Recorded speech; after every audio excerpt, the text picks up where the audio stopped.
Grand Rising, what's up, everybody? This is your coach Renz, and welcome to Deconstructing Christianity.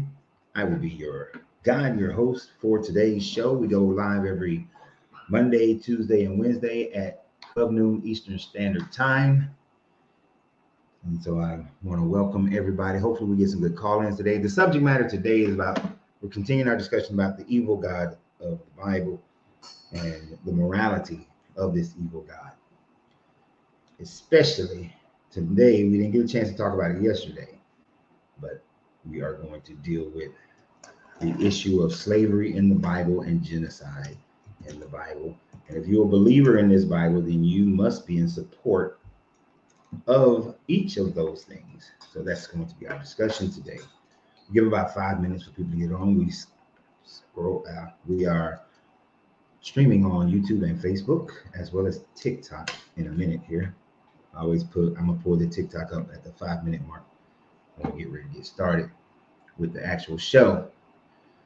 Little housekeeping: if you haven't signed up for the Exodus, the biggest lie ever told webinar, you can find the link in the description of this video. Or if you haven't signed up and reserve your room to come to San Antonio for our meetup, free food involved for October 31st through November 2nd. You need to go ahead and get that room reservation situated. So come on down to San Antonio. Turn this volume down so I can get this set up. If you're finding me for the first time, let me know who you are. Let's welcome you to the show. See, we're starting out a little slow today. People getting on a little late. You get your assets over here. Yeah, yesterday's conversation was interesting. Today is a continuation from yesterday's conversation. We got thrown off a lot, and I know we was on for 3.5 hours yesterday, but we still got thrown off a lot. But today we're gonna try to stick to our guns. Oh my gosh, I didn't do it. And not get thrown too far off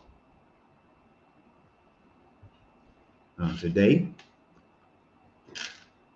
And hopefully we get some good call in so that we can have a lively discussion concerning this topic.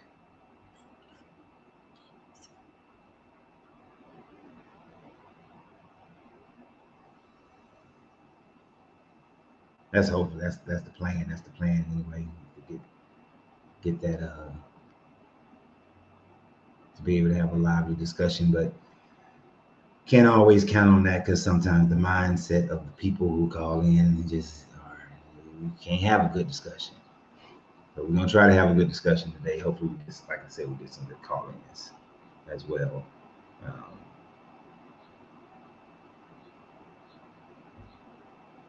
I was supposed to do this part before I started, but I forgot. But we got 5 minutes before we get started. We let people get people a chance to get in.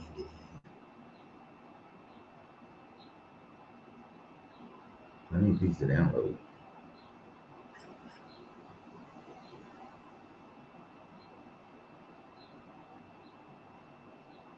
All right, give me a second, people. Give me a second. Trying to get my life together here so that we can get started. So let me get the TikTok set up so that we can keep it going.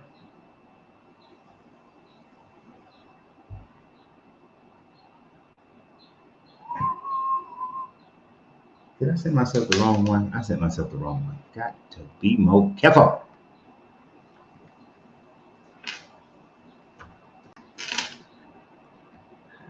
Oh, we off today.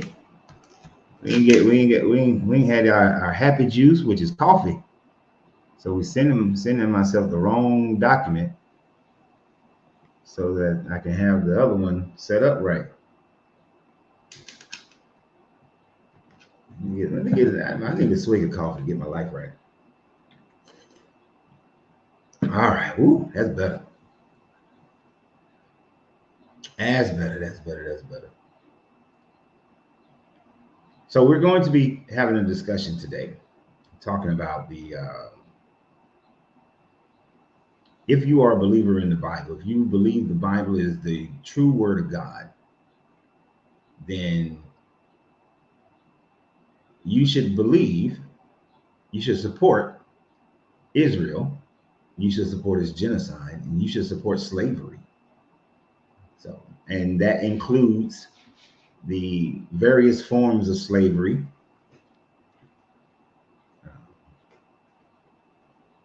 That includes the various forms of slavery. That includes genocide, if you are a believer of this Bible and that it is the true word of this God. And you wouldn't be able to convince otherwise that that is your belief. You can't, there's no way to change the narrative. There's no questions of, as is already coming up, which form of slavery. There is no question of which form of slavery. Any and all slavery. The slavery that was experienced in the Americas, the slavery that was experienced in Rome, the slavery that is somewhat still experienced today, all types of slavery. You have to say to yourself, I accept those, and those are the moralities of my God. And because those are the moralities of my God, I'm going to be accepting of the different types of slavery. Simplify, Edward, simplify. So there is no, people like to try to, Christians, but Bible believers like to get into the semantics of indentured servitude, and that the slavery that occurred in the Americas was a violation of the slavery that God approves. But here's the first problem with any of that. God should never approve any form of slavery at all. That's the first part. That's the first part of how and why my morality, I'm just going to speak for myself. My morality is much greater and much better than the God of the Bible. Because there is no form of slavery that should be acceptable to anything that is considering itself to be the God. If you are the God, then all forms of slavery, sex slaves should not be, wife slaves should not be. And what are some of those situations? All right. Some of those situations, when you look at the baby race that was being held between, the baby race that was being held between Rachel and Leah, where they forced Zilpah and Belha to produce children and become the slave wives of their husband Jacob, who Israel is named after when he changed, his name was changed to Israel. That type of slave wifeship is immoral. These women didn't have a choice. These handmaids, these slaves, these female slaves of Rachel and Leah didn't get a choice in the matter. They were just told that you're going to sleep with him and produce children, but I'm going to claim the child as my own. Mm-hmm. As I said many times before, this Bible is not like women. This Bible has a hatred for women in the sense that it treats women as nothing more than property. And the fact that um, these women had to go through Hagar. Did Hagar have a choice? Did she say, yeah, I want to sleep with old ass Abraham? You know, she probably thought she was going to get some worms, but she didn't know she wanted to sleep with old ass Abraham. She was forced into it. She was forced to be a slave wife. So the women don't have agency in this Bible, and many women who will find themselves in a situation of slavery, if they're not found in a situation where especially if they were married and then their husband dies, and of course uh, the wife doesn't inherit the property. Many of these women had to then go either into prostitution, or they had to pretty much become the concubine of someone else who was wealthy. So women didn't have the same type of agency they have today, but according to this Bible, that is the only agency that women should have been given. And so therefore, if you think that women should have the right to choose, the right to be able to decide who they marry, the right to decide who they're going to produce a baby from, then you can't believe in the Bible. You can't accept the Bible's morality. The Bible's morality is far less than yours. Far, far less.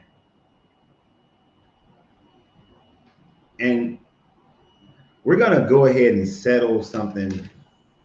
Well, it's never going to be settled. Let me not say we're going to settle something. It's never going to be settled, because we know that the Christian mind, the biblical believer's mind, just cannot, in any form or fashion, accept the fact that the chattel slavery that happened in the Americas is sanctioned by the God of the Bible. There's no way around it. There's no way to skip it. There's no way to change it.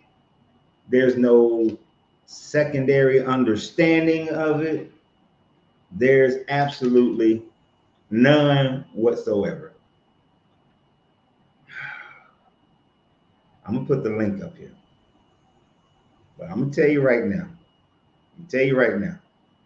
If it's a whole bunch of bullshit, a whole bunch of circle jerking primer, I'm gonna kick you off. I don't want no bullshit. I don't want no long speeches of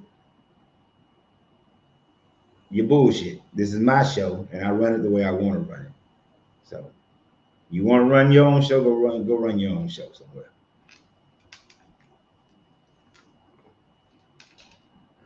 But I'm a very direct. If you haven't figured it out yet, I'm a straight direct person. I don't like going 50 goddamn miles just to go 5 minutes up the street. Give me a straight line.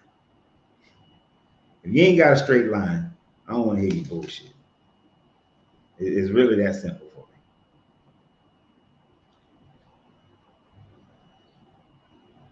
So, Primer, you there? Cause your screen is. Hey, what's up, coach? How you doing? I'm good. I'm good. What Yeah, you you got? can hear me okay? Yeah, we can hear you fine. Okay, hold. Let me just mute YouTube. Okay, I'm good now. Uh-huh. Yeah. So I always wanted to talk to you about the slavery issue because I know all these the skeptic channels, that's their favorite topic to talk about. Well, it's kind of a eye-opening idea in the Bible that the fact that this God condones multiple types of slavery. Mm. And it's interesting that Black people or people of the Americas or India would support this religion when it Mm. enslaved their own people. So, yeah. Right. Could you give me some examples of the multiple types of slavery? So at least I'll have your definition or understanding of it. Well, it's not my definition, it is the definition. So let's go ahead and Well, dispense with the mhm. ideas that I'm giving. Well, is it biblical? Are we coming from a biblical definition or from a anachronistic modern definition? It is the definition of slavery has not changed throughout history. Slavery is one person owning another person. When Hmm. people try to say that, oh, if you work for somebody, if you're an employee, you're a slave, that's bullshit. Hmm. If a person has total agency over you, Hmm. and how you and where you go, how you live your life, how your body is treated, they own you legally. That's slavery. Right. All right. So So that's only so that's both biblical and modern That is both. There is no because separation between the two. That is just slavery. Hmm. See, because well, I'm no, agreeing hold with you on, in not cutting hold you. on. I'm Because agreeing in terms of I go go ahead, ahead. finish up. Y'all go ahead. Go ahead. Yeah, no, I'm saying I'm gonna agree with you. If you're saying that it's basically ownership, right? In terms of the basic definition. That's what slavery is. You own another person. Okay, good. No, that no problem. I think where the anachronism comes in is in terms of the treatment. The treatment has nothing to do with it. Well, You gotta have I could listen, own someone and pretty much treat them pretty good. I mean, if somebody tells me, "Hey, I'm a millionaire, come live in my mansion, do whatever you want, eat, sleep, you got everything, I got you covered." that's not owning someone. But if it is I owned you, let's just say I owned you. So that's what I'm saying Okay. in You terms if of the you understanding. own somebody Hmm. and you're a millionaire, you bring them into your house and you treat them great. Hmm. I own somebody, I bring them into my house, but I treat them bad. It doesn't Right, change the definition of the person is owned by somebody else. right, That and I'm they don't agreeing. have agency to go where they want to go, do what they want to do. They can only do and go and be as far as their master tells them. Well, Am I wrong? Even if you treat a slave great, does that mean that the person has the right to, that that person can say, you know what? I don't think I want to live here anymore. I think I want to go and move to California and don't want to deal with you no more for the rest of my life. Do they have that right to do that? if Even they if have Mhm. Right. Well, I'll answer your question, but I'm just gonna say that I wanna no, answer the diverse. question. Answer the question. I said I will answer it, but we skipped over a part that I brought up, and you kind of sidetracked it. So I just want to put it on the table and then answer the question. Fair enough, right? No, answer the question first, and then go back to whatever you're talking about. All right. So what you're saying is that in the process of owning someone, that you're saying that based on the basic definition that that person don't have the right of independent of choice. That's what you're saying. Right. So it doesn't Mhm. matter. You say it's anachronistic. It doesn't matter how well they're Well, treated. anachronistic means is we use a modern interpretation for old time. Okay. But you were saying that if a person is treated well, and I was saying that that doesn't make a difference. Well, what I was pointing out was that I'm agreeing with the ownership part. I got no problem with that. That's the definition. That's just the basic. What I'm Uh-huh. saying is that where we have a divergence is, as far as Christianity is concerned, is if you own someone, is the way in which you treat them. So I can own someone, let's just say from based on the definition, but I'm saying what has made the difference is the way in which slavery was done in our modern times, and maybe vice versa in biblical times.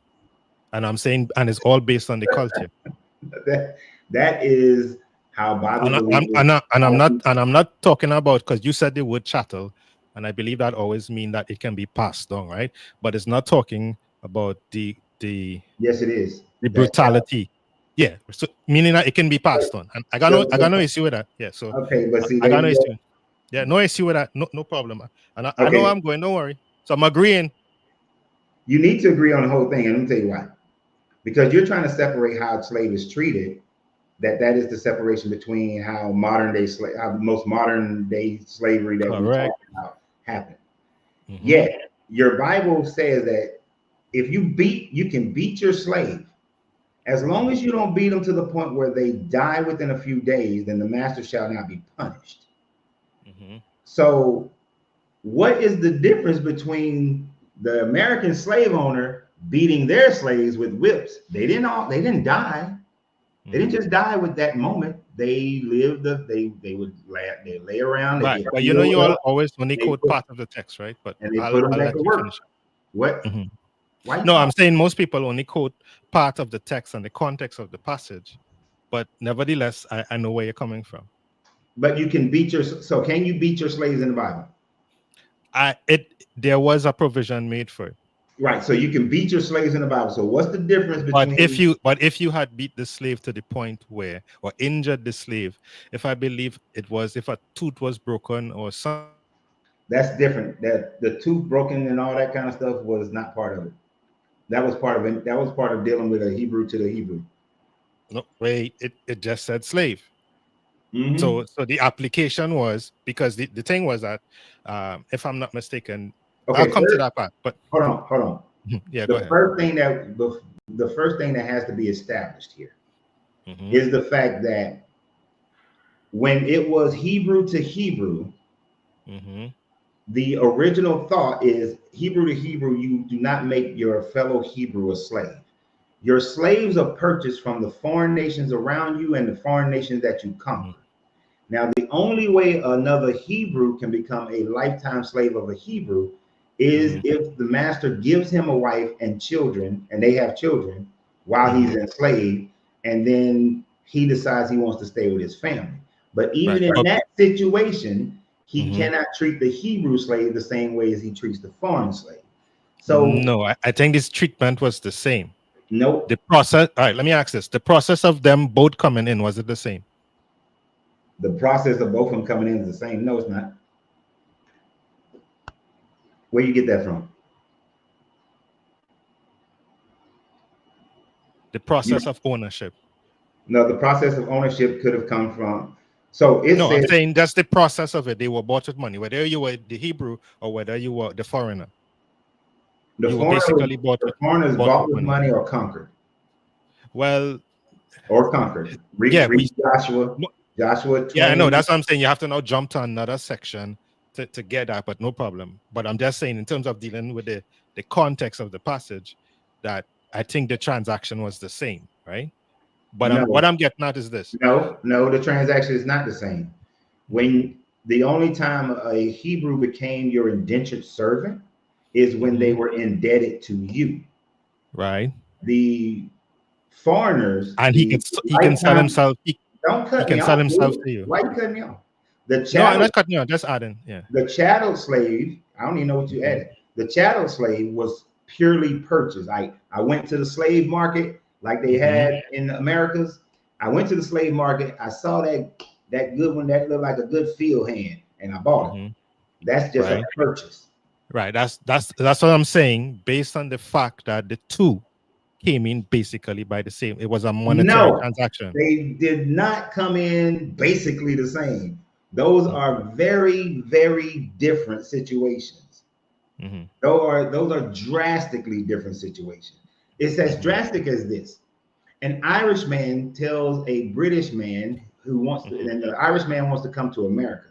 If you pay my fare because I can't afford it, Mm-hmm. I will work for you for 7 years in America Right. to Mm-hmm. have my freedom. That's Mm-hmm. a deal. We are both coming in and making a deal. Mm-hmm. When the African was in South Carolina, just got off the boat in chains. He didn't have a choice. No, He we're not disputing whether or not they had bought. the choice.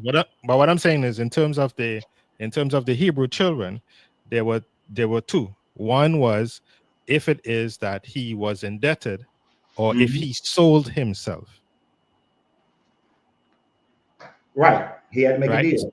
Right. So what I'm saying is, there's one way where you owe somebody some money, right? Or you owe this particular person, right? And okay, fine, because of that debt. And there were some that were just poor, that they were like, listen, I'm gonna come and be your servant.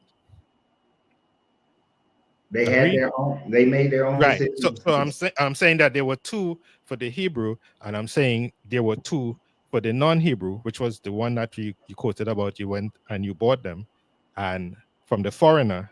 And Mhm. secondly, it was by virtue of the war clause, right? That in terms of the females, correct? So we can agree on that. What was the female? Well, we can. Yeah, but you had said that they were basically the same, but they weren't. But yes, one was voluntary. The other is not voluntary, and the women is not voluntary either. Yeah, I'm saying, well, one would be the purchase, and the other would be through war, right? Well, yeah, for the non-Hebrew, Spoils of war for the non-Hebrew. Yeah, I'm just right, saying. which is not voluntary. Right, the non-voluntary one, right? And most Hmm. of the times, those were mainly like pretty young women at the point, right? Um, No, not all the time. Sometimes they were well, widowers. yeah, there are some occasions of it. But to be honest, if I'm trying to remember my history right, I can't remember how many battles that was done. Always an example people always bring up. I think there's only one example of the Amalekites, right? When, um, if I'm not mistaken, they, because of what happened 400 years, they went back, and then Moses told them da da da da da, and the provision was made, because in the first one it wasn't supposed to have anyone, but they didn't obey, and then he What are told you them, talking? look, on What you? I don't get what you're saying. Like the Amalekites, this was slavery, those. or this was what? What were you talking about?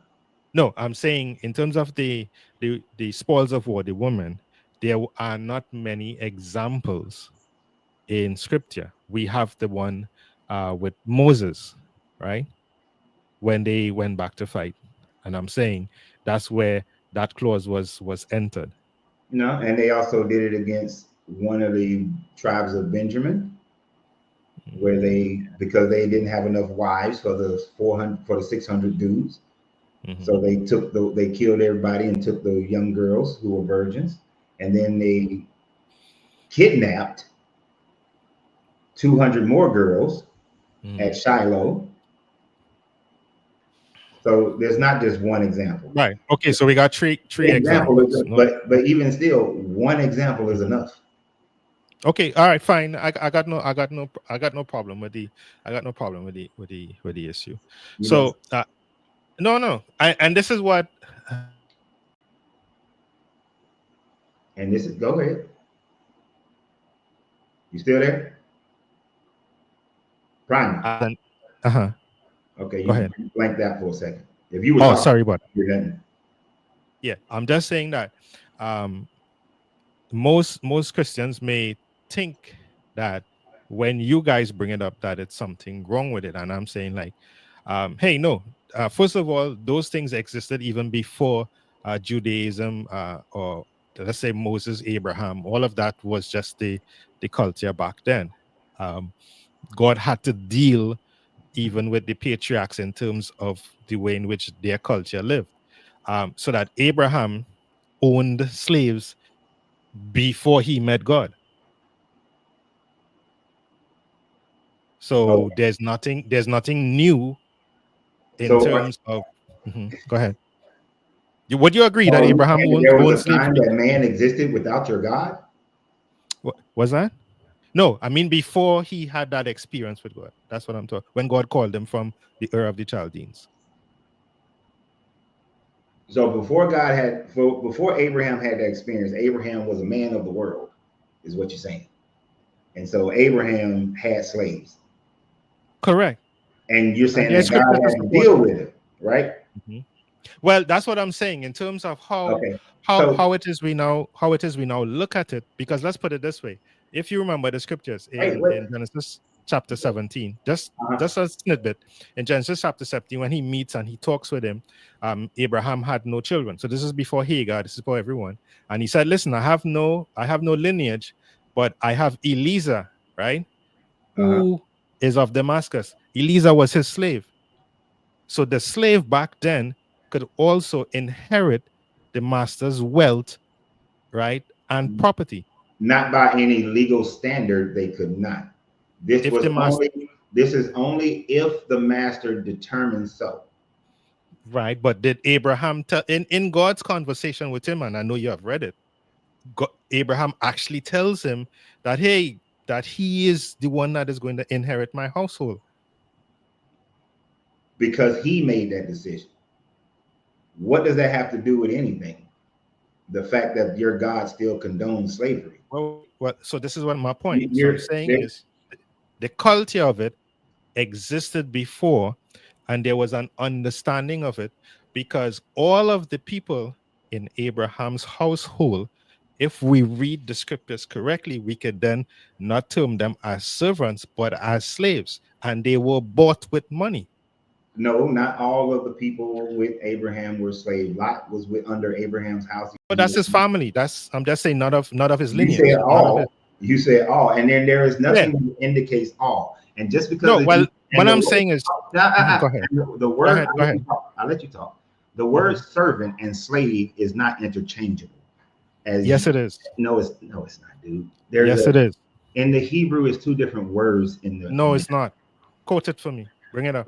I can't quote it right now, and I'm not about to go look for it. But I will make a video later on expressing it. But here's the thing. You're going all around the edges. At the end of the day, is your God all powerful? Yes.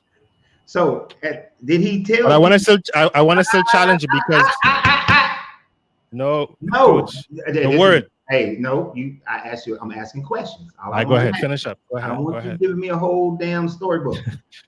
All right. No, because you missed some of the importance of. But go ahead. I'll listen to you then. No. You missed a whole lot because you're trying to go all around the world. So no. Go ahead. If your God is all powerful, right? You said yes. Your God can come down and give 10 commandments, right? He can tell you not to murder. He can tell you not to steal. He can tell them people not to mix two linens, right? So go ahead. If telling people now, were they already murdering before he had the experience with Abraham? Were the communities already stealing before he had the conversation with Abraham, the experience with Abraham? And were they already wearing mixed linen?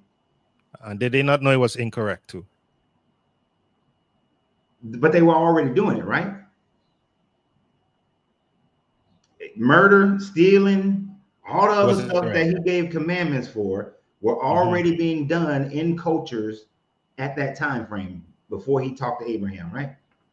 And they knew it even from the Garden of Eden, right? So if slavery is wrong, why couldn't he tell them to stop slavery? Why does he have to deal with the issue?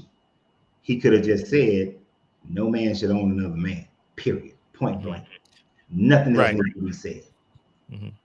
Well, that's my point I'm coming to, right?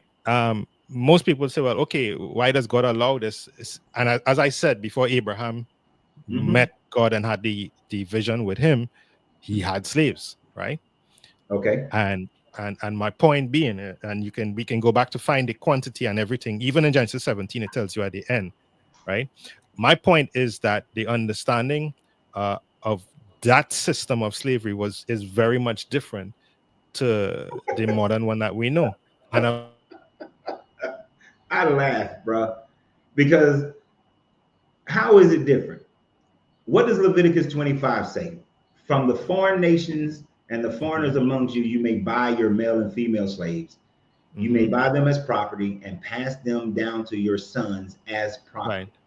What is the difference between the Hebrews going and buying some Phoenician slaves and the Europeans going and buying African slaves? Is there any difference between? So let me make the point. Let me answer your question and make the point, right? The understanding of when the Hebrews would have bought foreign slaves is that they were adopted into their family. Bullshit. So let me put it this way. There is absolutely you wait. You quoted the two experiences, right? You quoted one, which was Hagar, right? Hagar, which is one, and you also quoted the handmaidens of Rachel and Leah, right? Those two handmaidens were given by their. Yeah, they were slave wives, is what we commonly call them. Because this was their culture, so the father gave the two slaves, right, to his daughters. He tricks Jacob into marrying the both of them. He loved Leah, no problem. We know the story. We get away from that, no problem. My point is this: later down in scripture, Jacob owns his slave wives and call them wives. So He said, these are my children. Not only, so wait, it's the same slave that you were saying that they had and they were being forced. He said, this is my wives and my children. And mhm. did they become the children? Did they become the children of Jacob, the tribes, equally, all of them? So you want to take the fact that slave wives are becoming wives, yet they are still slaves, no matter what, and So saying that's what I'm saying, based and on then create the whole sorry, go ahead. umbrella that male slaves also become parts of your family. That's what you're saying. Because when when the Danites couldn't genocide the people in Canaan, they were made into forced labor. They were made into slaves. There was nothing. They were not made into the family of the slave owner. Mhm. And then They in every example they ended up as family, coach. Come on. no, Whether by marriage or whether by adoption. that is Uh, you trying to make something you're no, creating. I'm not making it. So And here's then okay. even So, but so even here's my in point. but even in Here's your my example, hold on, even in your example of Abraham, it was Mhm. Abraham's choice. So then I could No, swing back Abraham at you. wife told him Hold about on. it. Then I can swing back at you and say that Mhm. in Brazil, when the Mhm. Portuguese, when the slave owner would have sex with a woman, a slave, and they have a child, that child would often gain an inheritance of that family in Portuguese, in what's the place in Brazil. So the Brazilian slave trade was just like the Bible then.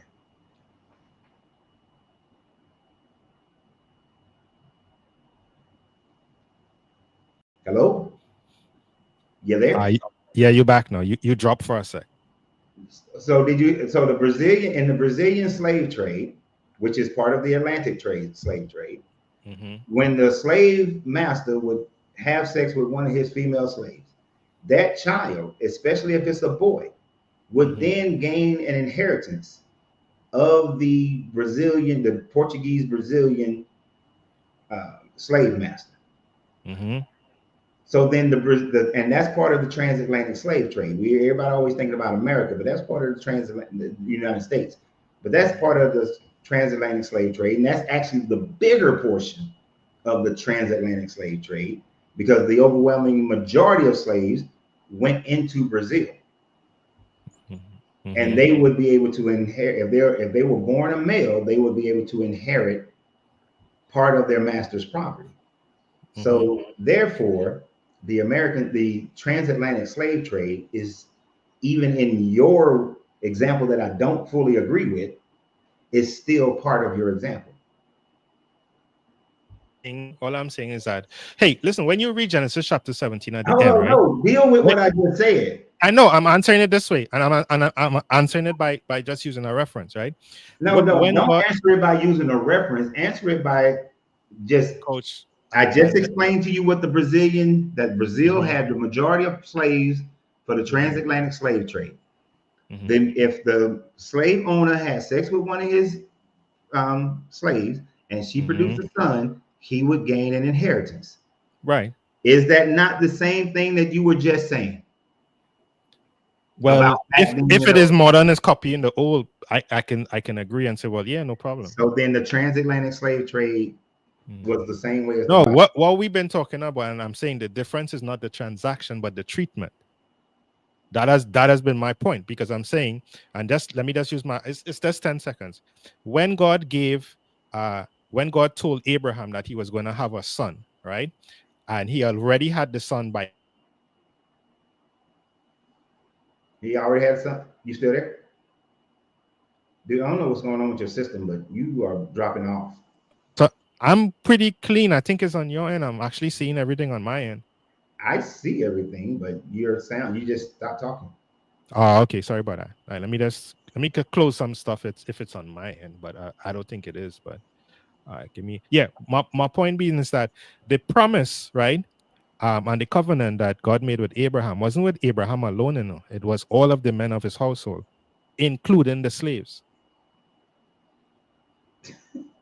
The All problem of them were between circumcised. Abraham It and says that. his All of the is it men of where? the household, yeah, were circumcised. It says it where? Okay, all the men were circumcised. Okay, but so what? Yeah, so the covenant, so God's, so what I'm Okay, saying is, if so God was just narrow-minded in terms of, okay, it's just Abraham and his descendants, that wasn't how the contract well, was made. The let me ask contract you. was made for his household, whether they Prime, were bought with prime. money. But wait, that's not, Simple. it No, says simple. there, It doesn't matter. This is the point. This is the main point. It don't matter. Let me ask you a question. Do you agree with any form of slavery? Period. Do you think any form of slavery should be that any man should own I another man? agreed. Right. So listen, I said I agreed. It's a yes or no. Well, you can't be yes. So let me answer. I Yes, agreed it with you in the is. beginning. No, But no. That is. Let me ask you this: do you think that any person should be murdered? no, mother is incorrect. God says Do so. you think that any woman should be SA'd? No, I'm not. Okay, I wouldn't agree. so Right. it's a yes or no. Does No, don't be should yes or no with me. Come on, coach. You're anyone not smarter than that. own I'm not gonna fall another for your person? trap. Should anyone ever own another person? And I'm saying, based on the transaction, I got no problem with it. And I said that from the Okay, beginning. so you don't have a problem with somebody owning another person. So you are then therefore fine And with you slavery. own all your children, right? And No, I do and not. you can own No, children that not yours, no. right? I do not Yes. own. No, I do not. You can adopt a child into your family and treat them like one I, of yours, can you? and I don't own my children.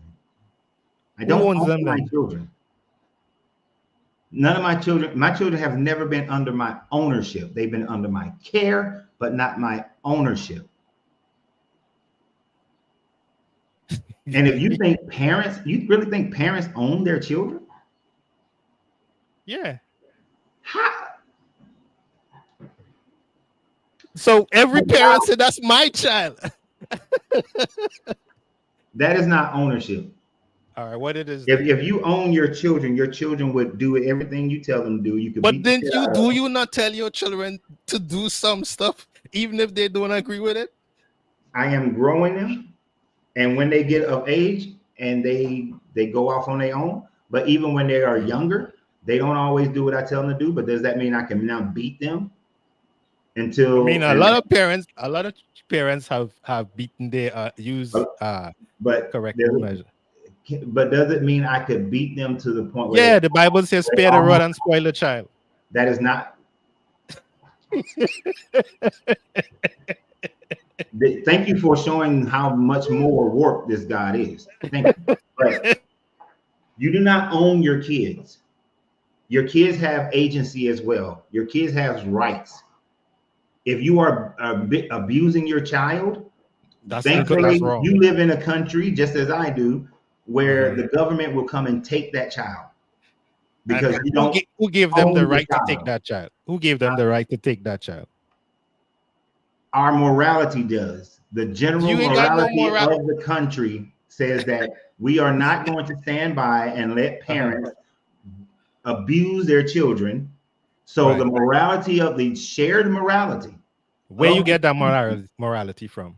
from the group of people who decide to live together, Where they get that because from? those Who is moralities differ between different countries. okay? But you think but you've already said you think slavery is okay. So Yeah, there's I really said nothing I else. have no problem with the transaction, is the There's nothing treatment. else. So you don't have a problem with me coming and buying you as a slave. Okay. Once you say, Primer, listen, I got like swimming pool in the back, I'm relaxing, free meals, I get health care, everything, we good. No, you're so then you were fine with the transatlantic slave trade, you were fine with the Roman slave trade, the trans-Saharan slave trade. You were fine with the slave trade. As a black man Mm-hmm. whose family members were part and of the slave trade, Right. you're fine with that. And this is where I say it's anachronistic, because you're using the modern definition, the modern understanding of it, rather than the biblical. But you're using the modern to define the biblical. That's my Slavery point. hasn't changed, my guy. Let's not be, no, because I'm saying for the Hebrew, based on the Hebrew text, that's not the way in which it was done. And You still, let's just be fair with the text. That's you all I'm still saying. think, and the text says that you can own another person. Yeah. See, that's where you're missing. See, you're trying to get all into these different aspects of it, of how somebody was treated, whether or not the master adopted them into their family, which is by choice, whether or not they were a good master or a bad master. You're into all that stuff. I am simply saying one person owning another person is evil, is wrong. Period. Point blank. Men owning women is evil, is wrong. There's no way Man, around. when you go to the altar, your wife become yours? No, no. If she You did, just made a contract. You just made a contract and can to she break take that care contract? of her and to Here's be the her big difference. protector. Here's the difference between slave wives and a wife. Mm-hmm. A slave wife cannot break the contract. A wife can break the contract. 84% of divorces in America today, in recent times, over the last 5 years, have been initiated by women. So Okay. you can break the contract. If you are a slave, you cannot break the contract. That is the difference. Which Right, makes because back then why marriage was slave. for eternity. The What? responsibility was for eternity, meaning until you die, it was your responsibility. It is us now, right, who have our own hop out. Where are you going with it? You just said you own your wife. Now you're trying to go somewhere else with it. And I'm glad your phone blinked out Oh, what I'm because saying is that I'm the glad your phone. option of divorce. I'm glad your phone blinked out right there because you're going on to some bullshit. You said, "Do you own your wife?" The Yeah. answer is no. You do not own your wife. The problem with back in those days is that they did own their wife as property. They did own their children as property, especially if it was girls. Boys, they didn't You don't own necessarily. you don't own your kids and you don't own your wife. I already told you I don't know. I don't own any person You say you don't whatsoever. know, you just don't want to say. No, I did not say I don't Is know. that your wife or not? I don't own anybody. Come Is on, she my code. wife that we agreed to be together, live together, commit to one another? Yes. Can my wife call me up right now and say, okay, I'm done with you. Bye. She can Right. do that. She has Okay, cool. every right to do so. Right. So I'm saying that's a provision that was added. Because she can do that means I do not own her. No. Listen, that's a provision. That is not a provision. That is owner. That is agency. Look, you're fine with people not having agency, so it's fine. You think Yeah, but it's I'm saying okay to own people. no, So but here's what I'm saying. and So you think listen to you my own your point. kids and your wife. No, so I would hope I do, because if somebody else come pick them up, how am I, if I'm gonna say no, I don't own them, or they don't mind, you can go ahead. I don't make no sense to me, but if it makes sense to you, you go ahead with that, no problem. I feel Because bad. if you don't claim ownership for your wife and your kids, then I'm sure somebody else would come and do that for you happily. You are confusing ownership and responsibility. You see the double standard now. When That's I not a tell you double it's standard. treatment and the transaction. It is not because there is no transaction. Okay, so if me and my wife, we don't have to go get paperwork. We don't have to go get government paperwork. Yes, you do. No, I don't. The So how you government gonna file your tax? Come on, bro. What we doing? easy. You can obviously I know the Bible, but you know what I know better than the Bible is the tax code.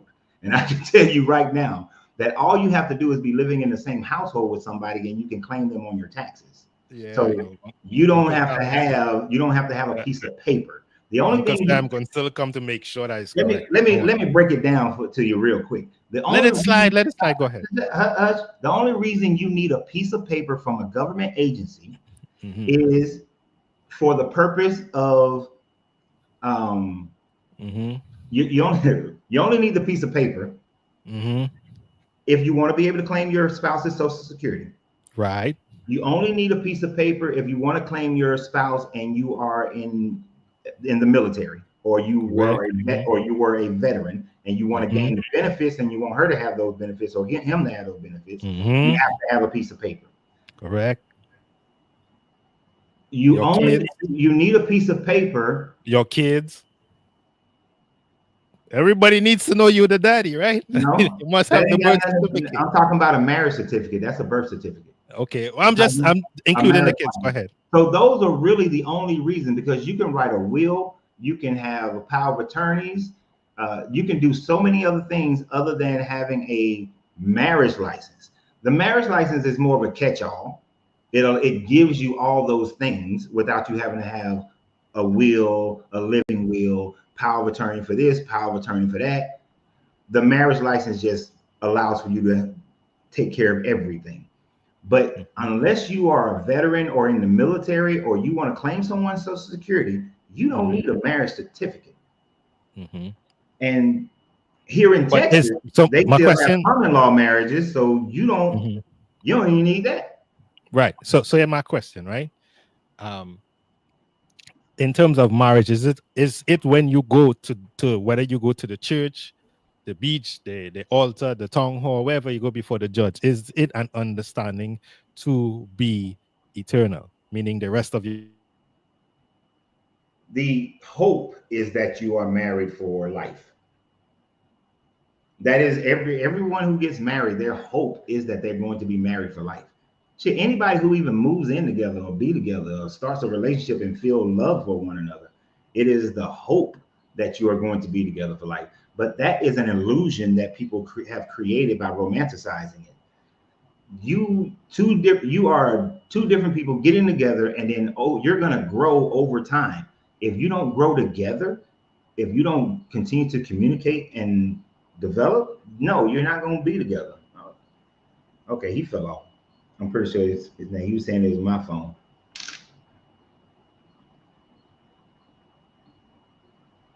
I told you it was your phone. Wasn't I mine. I just no, actually, yeah, I have a different setup. I told I'm you it on was the yours. island. I'm in I'm my on the house. island. Yeah, I'm gonna run a cable to it. I'm on the Wi-Fi, so I'm on the island these days. I just came in, so no, But no. what I was saying was that you think you Mhm. hope that it's eternal. You hope that it's for the rest of your life. Right. So That's the divorce clause what is people do. really the divorce clause is really an option that was added. You'd agree with to that, right? That was added. No, there was Or been available, there's available. been there's been divorce before Mhm. there were Hebrews. Right, They had divorces in the Akkadian and Sumerians before right. there But were the Hebrews. understanding has always been that this is eternal. That If is it's not romantic love, yes, you want it to be Mhm. for the entirety of your life. Okay. Okay, cool. Everybody wants that, but that's not reality. Right. But coach, would you agree that the skeptics have always been using an anachronistic understanding and definition of slavery, and then No, and then implanting it on the biblical uh, no, form of it in no, order to come up with their arguments? no. I do not even slightly, Mm-hmm. because what I see is people who Mm-hmm. believe in the Bible, whose morality today does not allow for slavery, think that slavery is evil, Mm-hmm. has to figure out a way to justify their God Mm-hmm. allowing for slavery. Well, You I see, think it's always been there. no, And because 20 no, years ago, let me listen to answer. this. I'll answer you why. Because I say this: God told them that they would go into slavery if they didn't obey Him. So, in fact, when you guys quote the Genesis from Genesis, I'm sorry, Exodus 22 onwards to 25 or 23, I think, and then you go to Deuteronomy 25. I'm saying you realize He's talking to some people who just came out from slavery for 400 and something years, and that's because of their hardness. And not only that, they go back into slavery Well, about after another 400 years after that. they They weren't become vassal states they for weren't almost. enslaved for 400 years initially. When they Say first that went, again. according to the story, when they first went to Egypt, they were not slaves. The first Correct. 200 and some odd years, they were not slaves. It is the Mhm. next 200 and some odd years that they are considered slaves. Right, And but then they become vassal states. They become subjects of various kingdoms after that. yep, or because of their disobedience. And And they were I'm saying vessels. that if God, and I'm saying if it is that that's a tool that God uses, I ain't got no problem with it. I'm saying it's the treatment, Okay. because they went into Babylon, and in Oh, fact they fared better. okay. Like I said, Yeah, I see where your level of morality is. You right, think you are okay with your God using slavery. right. So And I'm the saying so the based on transatlantic slavery, but see, no, no, but no, then you no, get no. but Use the see, biblical. look, Let's look use the no, no, biblical. you're let me finish. You're proving my point now. When you look at it back then, you're saying you're justifying it. And that's what I was saying. Mhm, People today, your morality is stronger than your God's morality. So, but when you look back at it, you have to justify it. But when you look mhm, at today, and that's your justification. You're trying to make a difference between the slavery back then and the slavery that your ancestors went through, because what mhm, your ancestors went through was more personal and mhm, is more recent. So you cannot justify it. You don't want to justify the slavery that happened in Trinidad, right? mhm. Yeah, yeah. You don't want to justify that. You want to see that as evil, but it's the Right, same. but was it the same? So you have to make a different type for the Mhm. Bible version and what happened to your ancestors. Right. So here's my point. Were the Hebrews use slaves for like construction, and well, basically they were more servants, house servants. And I'm just saying on the basis of okay, where the treatment and where it comes from and how they, They they use because I'm saying in the the Atlantic, we were brought across here. what does it matter? Slavery is slavery. That God dog, how hard is that to understand? Whether you are the house Negro or you the field hand, No, it no, coach. don't matter. It's the You still a treatment. slave. No, You might get it better clothes and mhm, you might get better food, but you mhm. still have zero So agency. coach, you know that there were, just as you were saying, that there were indented servitude That also ain't in the got nothing to Caribbean. do with the transatlantic It's the slave. same. Wait. That ain't It's got the nothing to same. do Wait, with well, slavery. no. Hear my point. Hear my point. It's the same example that I asked you about the Hebrew. So the Hebrew could sell his service for how many amount of years, and then after that he could be released, pay his debt or whatever. That's not slavery. That's It's not indentured slave. servitude. That's indentured servitude. That's indentured servitude. That's what That's you're not saying it is. slavery. Slavery Okay. is I own you as a piece of property. You don't have any agency. That's slavery. Your Bible Mhm. says that that's okay. You agree that that's okay. Yeah, And and that is I'm what gonna agree with it because I'm saying that. and that is the same as the transatlantic. It was I own U.S. property. Did they own them as property in the transatlantic slave trade? And I'm saying I got no problem with the transaction. What I've said, it is the So you don't have treatment. any problem with your ancestors being slaves. Well, that was the culture back then. I couldn't change it, right? I being here now can't How change the often fact. how Wait. often That's not. dream of going back Let me in tell you time and something. changing it? Wait, that's not. It doesn't change the fact that it's my own brother that sold me, right? Very minimally. Most, Just but as you it say, if doesn't there's change one, it. we You're had. right. That's not. Wait. It We doesn't had three change it. examples. You said if it's one, it doesn't It matter. doesn't change it. It doesn't change it. So my point is my same African brother who sold me here, right? Okay. Okay, cool. So where is the morality mixed up? I don't It's think the that's a good. same African. That's Is the not good either. Are you, same African brother who okay. sold me to the white man, and then I ended up here. So what?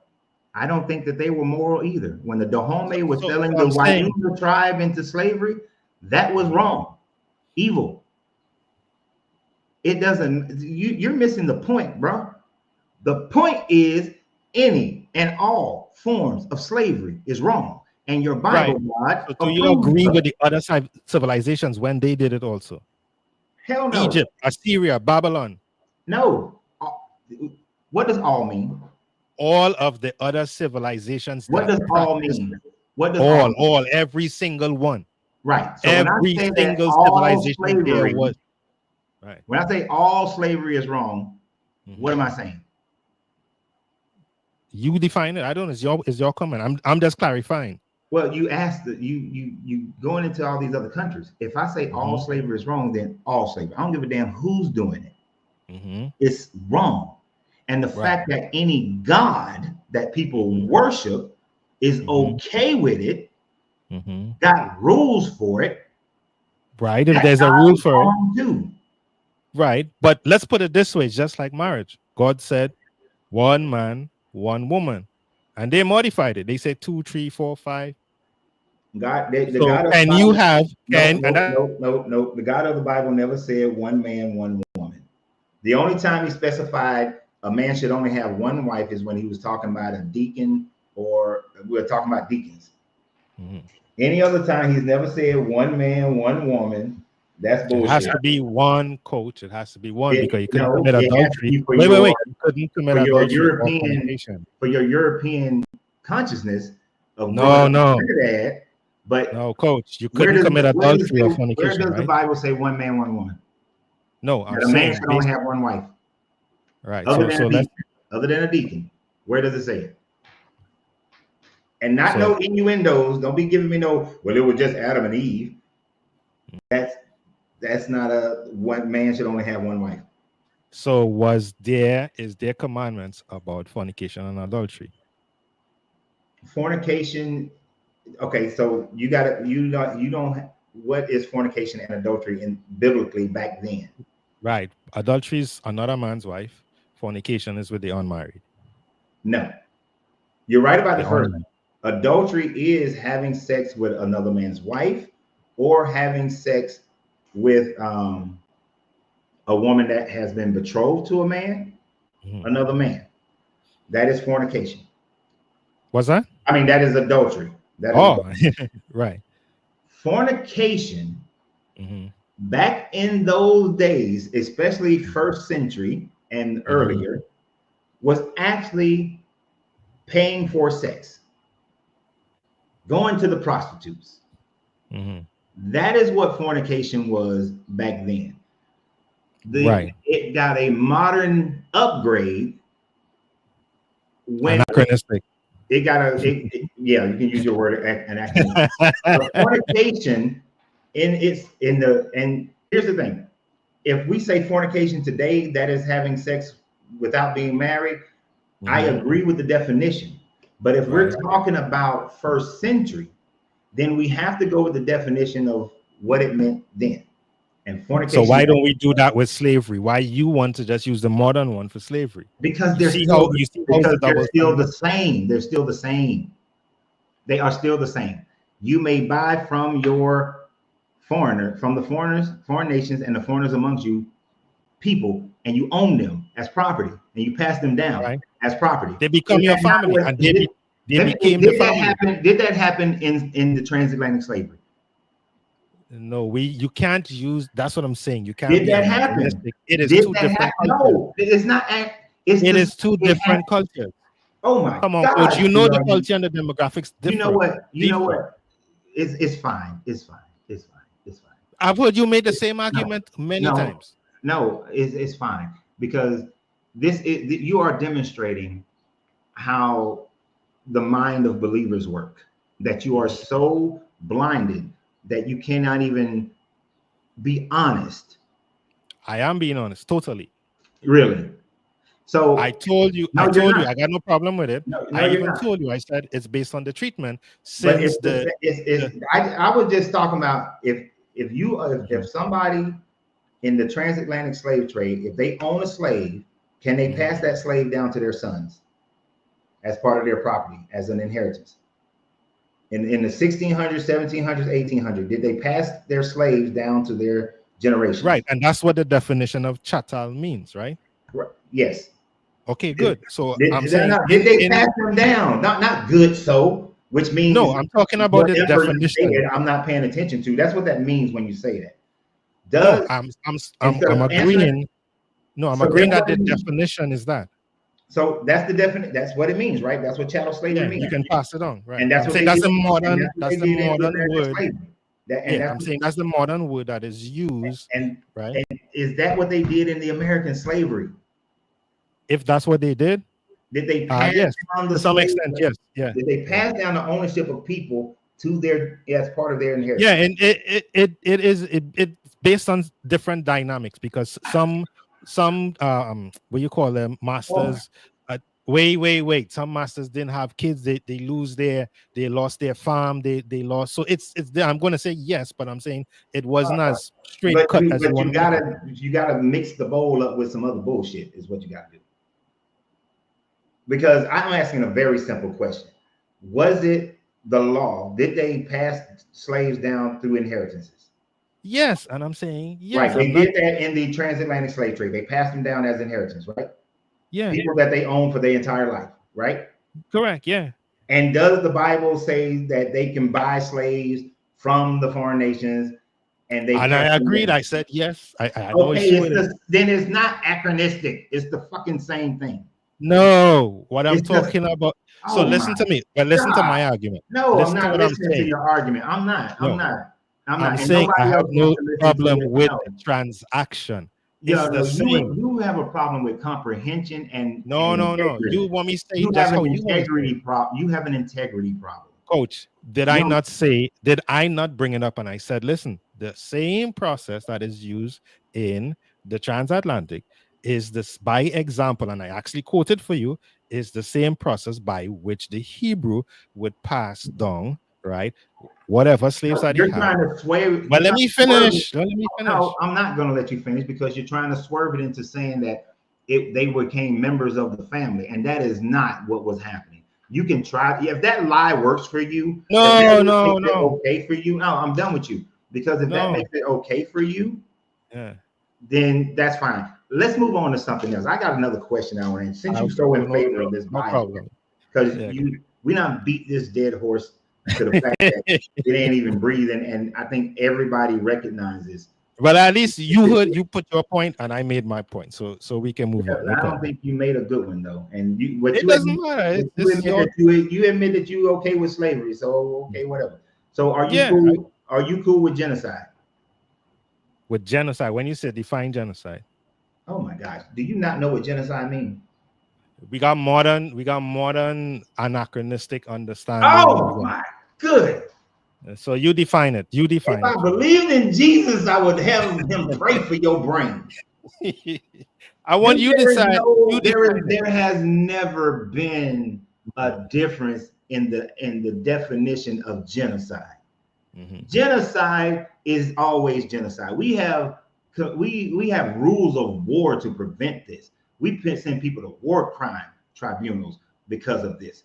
Give me the You know definition. what genocide means? It means to go in and kill everybody, or at least attempt to kill everybody.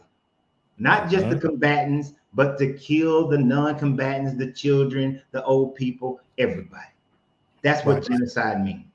during what? During what kind of time?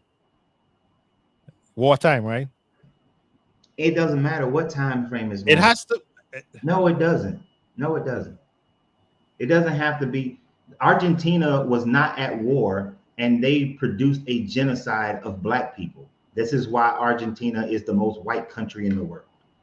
It wasn't during a time of war. They used the Well, it prison becomes war. system. They used many other different systems to genocide the black people in Argentina. No, but So it has to become war. It's just like the Houthis and the it, Tutsis, right? that was a war, but I'm talking about Argentina. But that's Address. your example. I can use my own. You said it happens during a time of war. I just said it doesn't. I gave you an example of when it doesn't happen in a time of war, and you want to jump to something else. No. I'm saying you talk. And yes, it happens during times of war, but it doesn't have to just be a time of war. It happens when there's not a time of war. It happens when countries systematically get rid of a group of people. It happens when the Planned Parenthood was in the I forgot that woman's name, was neutering women of color, people who had what's the extra chromosome? I forgot what that's called. When they have any kind of I mental don't know issues. if you can. I don't know if you can hear me now. Yeah, it's when that lady was doing that, that was a genocide. So Right. genocide, but the Bible genocide is when they go into a city like Jericho and they kill everything that has breath. That's genocide. Is that genocide? That's genocide, right? So you understand what genocide means. I call it the judgment of God. The judgment of God. So you're okay with genocide. That's why I You're asked you to define it, but you didn't want to define it. So I'm therefore, I could. If you don't want to define it, therefore I can. killing everybody, man. Killing the Yeah, but on overall what majority of a basis? population. How On about what? that? No, on what basis? There's a basis where it's okay. It must be a basis. Thank you, Margaret Sanger. Thank you. Yeah. No, there There must be a has to basis. be. Oh, so I get it. If your God says that it's okay, then it's okay to genocide people. Is that what you're saying? No, I'm saying it must be a basis for What's the right what basis? you're saying. What's the basis for it? So What's let's the just say basis the that first makes it example okay that for you? right, the first example that when you were quoting the scripture earlier, right, with the woman, we know for a fact that there was a plague. So one of the reasons, and when this first Wait a minute, the woman and that I quote, was let me quoting. finish. Let me finish. Wait, The wait. first, yeah, What woman are you talking about? You said the I'm woman I saying was the quoting. first example, right, of when the children, I believe, was the children of Moab, right? There was a plague, and they told them go kill all the women, the children, everything because there was a plague. That's the first one in scripture where people go to and they say, hey, God condoned genocide. He said, go kill everybody. Da, da, da. But it was actually because there was a plague. And where is that? I Because I think, ain't never heard that there was a plague in Moab. The thing if I'm remembering the right group, the Moab thing was the fact that those men started banging them Moabite women, got that pum pum, and then they start worshiping the Moabite god, and then they went and killed them people. I don't remember nothing. What are you? And I could be wrong on this one. okay. Let me just see. You want me to find it? I use the reference Yeah, here. you're gonna have to find it because I don't know what the hell you talking about. I know it's one of the 25 chapters, and that's where they slew the witch, where they Aaron's son slew the witch when he threw the javelin at her. Give me 1 sec. I gotta go dig this up. It's So a what long is time. this in Exodus or something? Yeah, it's in the Old Testament. I said Let me just Google it because I can't pull up the text right now. I know where to. I know it's Baal, so let me just. They made them worship Baal. I know it's somewhere in Exodus. Because Moses was still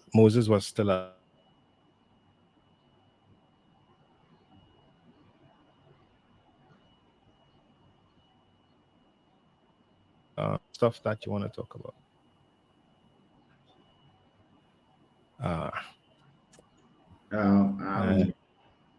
You can't remember this? Come on, coach. You should have known this, man. Well, I'm trying to figure out which one you're talking about because it will be the first one. Yeah. Because I know there's one time it's talked about in Second Kings. That's just them being defeated and their lands were ravaged. And you got the that's not. I know I'd find it. And that's from the Mesha Stele, but that can't be what you're talking about because you're talking about something back with Moses. I mean, I don't remember Moses. There was no. There was no situation where there was a plague. You're confusing something. Yeah. All right. Let me just search for the word plague then. Hold on 1 second. You're confusing something. There is no. I just used a Google AI to. No, I don't trust Google AI. Well, you don't. People always say stuff like that, but then they use the same damn thing to research their own stuff. So that's foolishness. You got in Numbers 25. Yeah, pull up that. Let me just see if I find that one. I know it's a 25 chapter. There are two of them. That is when the Israelite men when they went to Shittim and they began to have sex with the Give me Moabite which one women. again? Which one again? Numbers 25. Yeah, Numbers 25. I think That it's is that. not going. That has nothing to do with a plague, bro. Ho. Yeah. Yes, that's what it says here. It says, and Israel abode in Shittim, and the people began to commit whoredom with the daughters of Moab, and they called the people unto sacrifices of their God, and the people did eat and bow down before their God. And Israel journeyed unto Baal Peor, and the anger of the Lord was kindled against them. Mm-hmm. If you read verse 9, it says, and those that died in the plague were 20 and 4,000. Okay. Numbers chapter 25 and verse 9. So now you know. What was the plague? Was that? It was a plague. It didn't say specifically what it was. What was the plague? A plague is a plague, people dying, right? No. Coach, what does the text say? What does the text say? All we wanted to clarify is based on what I told you was true. I'm going to the text. I wasn't on the text.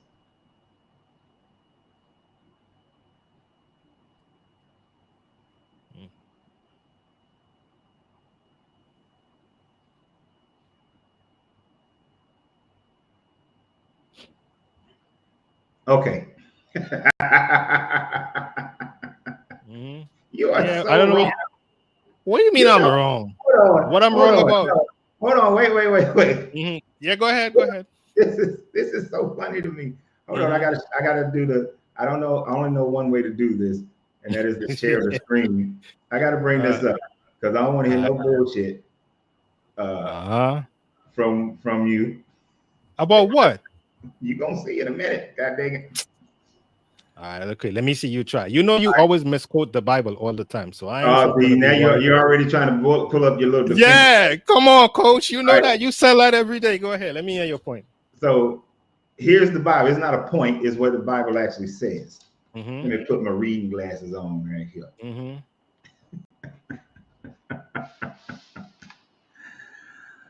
All right, because you skipped some shit, bro. So it says, so let's read it. While Israel was staying in Shittim, the men began to indulge in sexual immoralities with the Moabite women, who invited them to the sacrifices to their gods. The people ate the sacrificial meal and bowed down before these gods. So Israel's yoked themselves to Baal of Peor, and the Lord's anger burned against them. So the men started having sex with the Moabite women, started eating their sacrifice, started worshiping Baal. This God is mad. The Lord said to Moses, take all the leaders of these people, kill them, and expose them in broad daylight before the Lord, so that the Lord's fierce anger may be away from Israel. So he's telling Moses, go kill all the men, all these men who had the sex. So Moses said to Israel's judges, each of you must put to death those people who have yoked themselves to Baal of Peor. So he's telling them, God said, go kill all the people. Then an Israelite man brought into the camp a Midianite woman right before the eyes of Moses and the whole assembly of Israel while they were weeping at the entrance of the tent of meetings. So now they already went to go kill all these men. So this dude is bringing his Midianite woman into the assembly. When Phinehas, son of Eleazar, and the son of Aaron, the priest, saw this, he left the assembly, took a spear in his hand, and followed the Israelites into the tent. He drove the spear into them right through the Israelite man and into the woman's stomach. Then the plague against Israel, the Israelites stopped. But those who died in the plague were 24,000. So there was a plague on the Israelites, not on the Moabites. They went and killed some of their own people, right? Because of this, because they were having sex with these Moabite women. But why was there a plague on Israel? Because there was a plague. They went with the people of the Midianites, right? The Moabites, sorry. There was a plague on the people because they went with the Moabite women. They were having sex with the Moabite women. It wasn't that the Israel genocide joined. happened Let's not wait. And Israel because joined of himself because onto God. Baal. This no, wait, hold on. Go ahead. They was the did the plague, was there already a plague and they went and killed the people with the plague? What's that? See, you said it's okay for a genocide because there was a plague, is what you No, said. no, no, no, no. That's not what I said. Here's what I said. Yes, I it asked you is. to define. I am going to Wait, clip the wait, shit wait. out You of that wait. piece right You there. trying to run away with something that you don't know nothing about. Here's what we were at. I asked you to define it, and you didn't. And I said, hey, you know that most of the time when the skeptics are quoting examples from scripture, when you have that definition that hey, there was the real cause of what they were asked to do was because there was a plague. That's what I said. And you asked me like, where was that? And I said, There was hey, and no we came to the text. you are twisting it up, my guy. Did you I'm not not? twisting it up. No, because I asked you to define it. Why was You there didn't. why was there a plague on the Israelite people?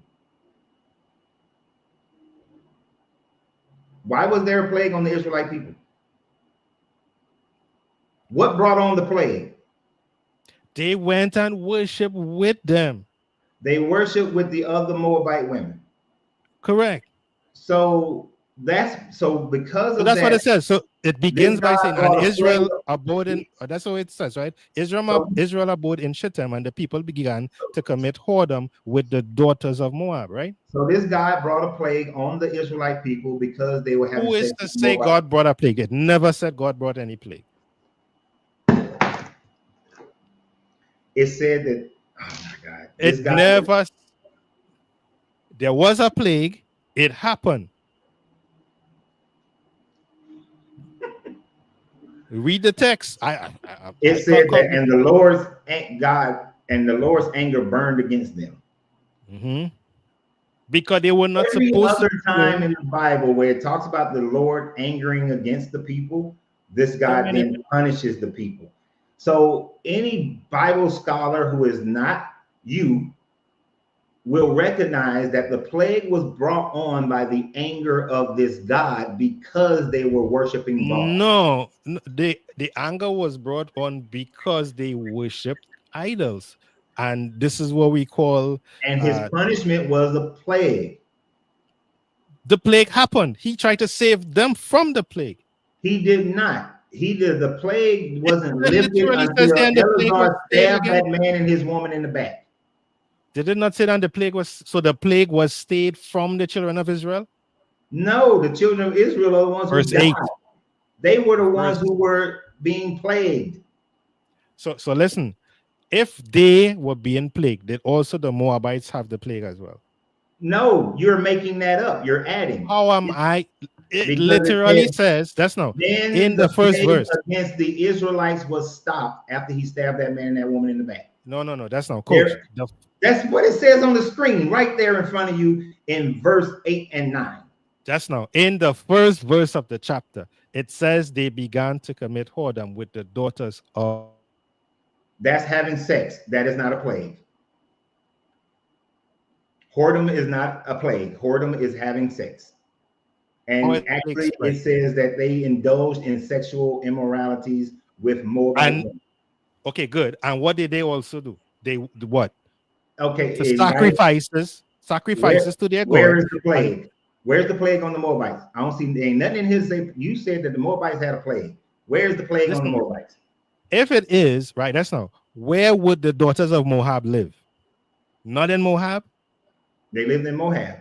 Okay, and Israel camped where? So Outside for of Moab. you, okay, so for you to come in contact with the daughters, you had to go across the Moab. So they went and they committed their infidelities. They sacrificed to their gods and they bow down and they eat with them and they became infected with whatever they had. You are, and that is you adding shit because it Verse doesn't 2, say 1, anything. 2, read verse 1 and 2. It literally says that. While Israel, I'm reading this just for shits and giggles. While Israel is staying in Shittim, the men began to indulge in sexual immoralities with Moabite women. who invited them to the Hey, sacrifice no, to slow, their slow, God. Who it slow, like coach. you got So, hearing comprehensions? So well, you said it it seems so literally because says that they got the plague from these people. It does not say that. They who were invited to the sacrifice to their gods, the people ate the sacrificial meal and bowed down to these gods.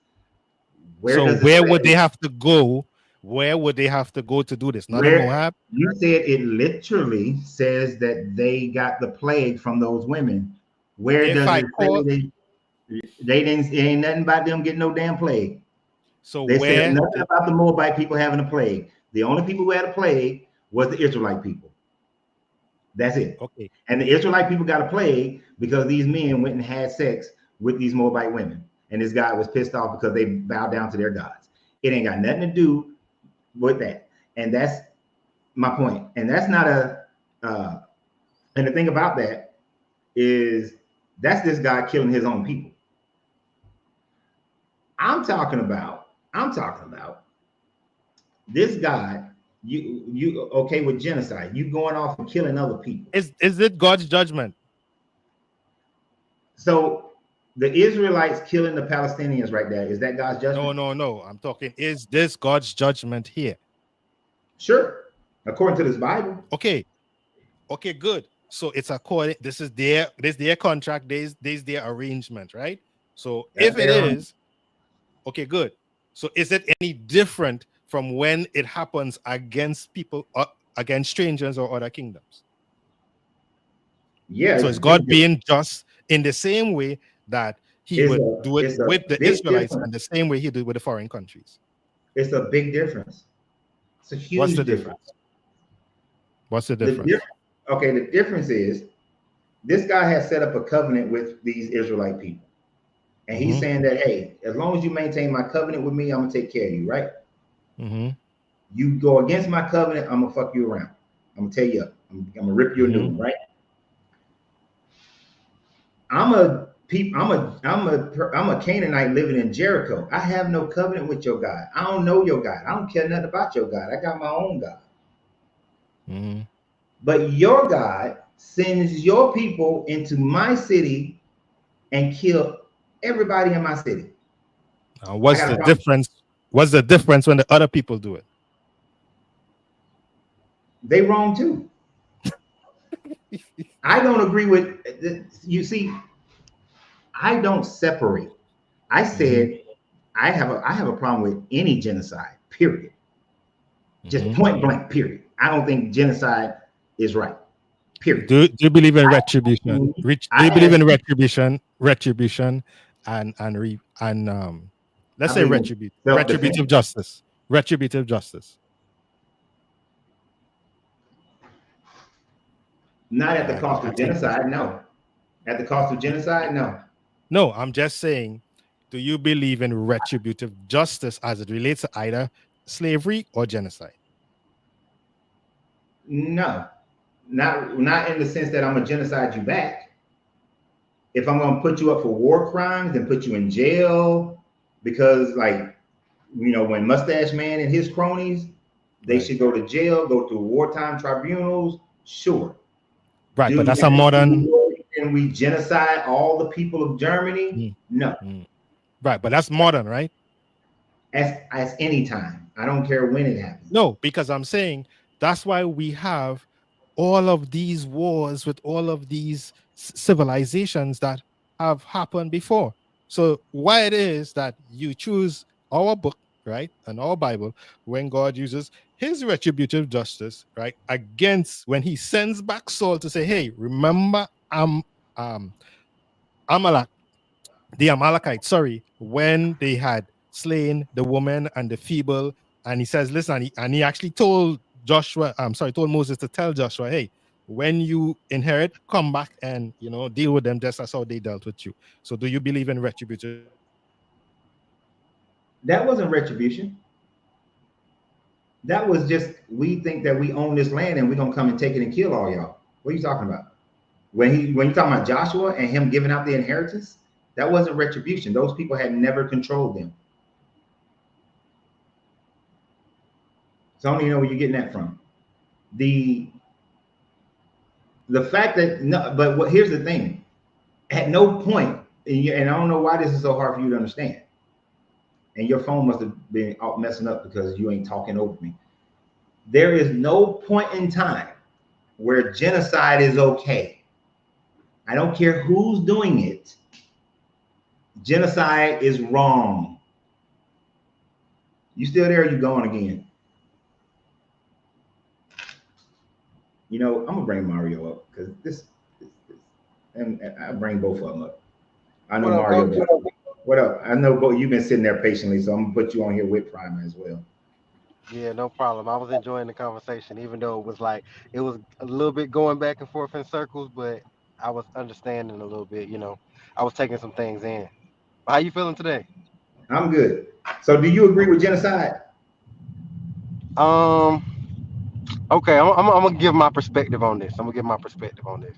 I'm gonna say I when I think about like my tribe of people or the people I consider my community, my family, things like that. I feel like if I feel like they're under threat in some type of way, then I definitely do believe in pushing the button as far as I can. I know that might sound crazy, but I'm just being honest right now.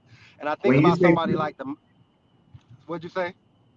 okay, so what do you mean by pushing the button as far as you Like can? yes, I'm gonna say yes. I'm gonna take the standpoint to say that in a particular situation, if it's like I know who my tribe is, my people are, who I identify with, who are my lineage and my bloodline of people, and someone is threatening that, then yes, I will be willing to unify with my people and take out those people. But also, I'll say But this. you're talking about taking out the. Yes, my bad. Go ahead, coach. Are you saying take out the people who are attacking you, or take out all the people? The enemies of my people. If like say I'm a part of a tribe and there's a tribe that is an enemy of my tribe and over time has injustice my tribe and they have a leader who is threatening to like he want to take my tribe out. Like if we're just being honest, because sometimes people want to do you more harm than you want to do them. So what do you do at that point? If you know someone is Are out, you so you would be okay going into yes, the other tribe and killing the little 3-year-old that come running out up to you from the other tribe? You gonna kill that 3-year-old? You gonna kill that infant that's I'm a, laying in the crib? I well, You're I blinking. guess that goes back You to went sometimes people take people. Can you Mario. say Mario, it again? you're going off and on. Yes. Okay, let's try it now. Okay, my bad. Better now? Yeah, No, coach. That's why I tell you maybe your internet, not ours. But anyhow. it ain't my internet. I'm sitting right next to the box, Yeah, and he they got just all the look lights. like They got every light. Yeah, well, two of us got the same problem somehow. Because Mario got that sorry ass internet too. Come on, coach. What we Ain't doing? nobody else in the chat saying that they can't. That I'm blinking out on them. That's all y'all. Yeah. I So, Ain't don't so I coach. don't know, but So, all right, go Hold ahead. on, Come on. Mario. Let Mario finish. So yeah, Mario, Yeah, yeah, yeah. I thought I was you just gonna gonna, talk in the meantime if he left. Yeah. you gonna kill the infant. I would say going back to the situation I just gave.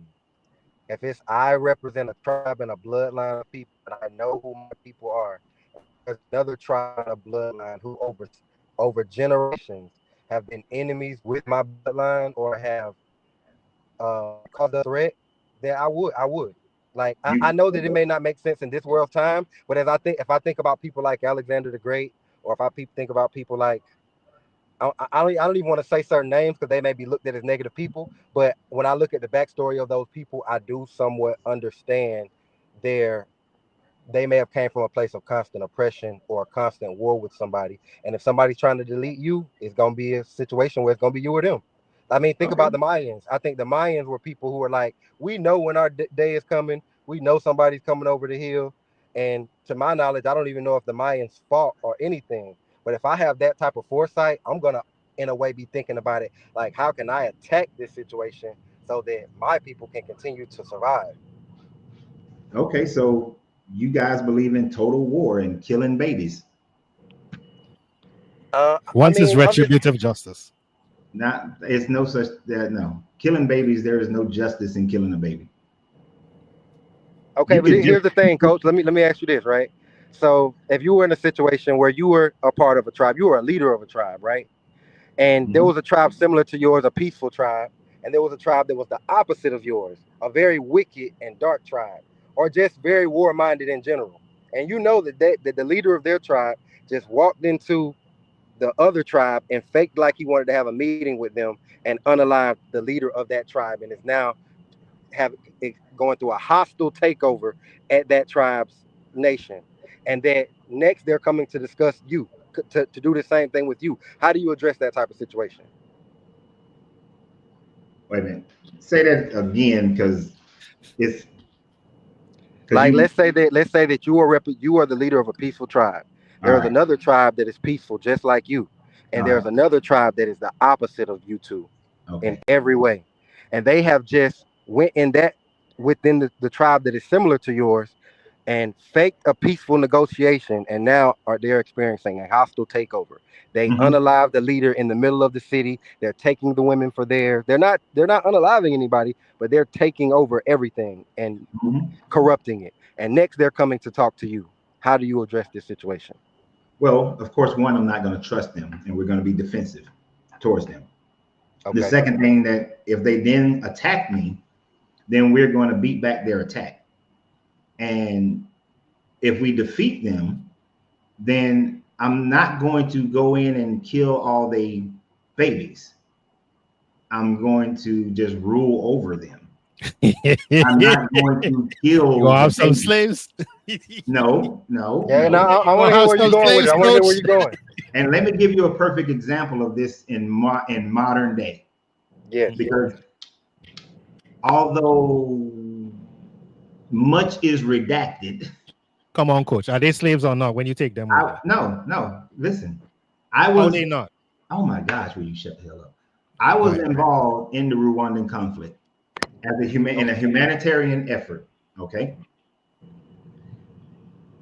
my unit, headquarters Marine Forces Europe, was also we also were African Command back then. We were in control of African Command, so we dealt with the Rwandan experience down in in the mid 90s.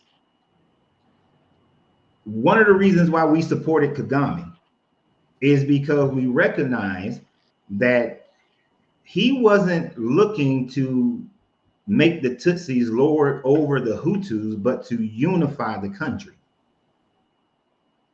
And so we supported him in his efforts.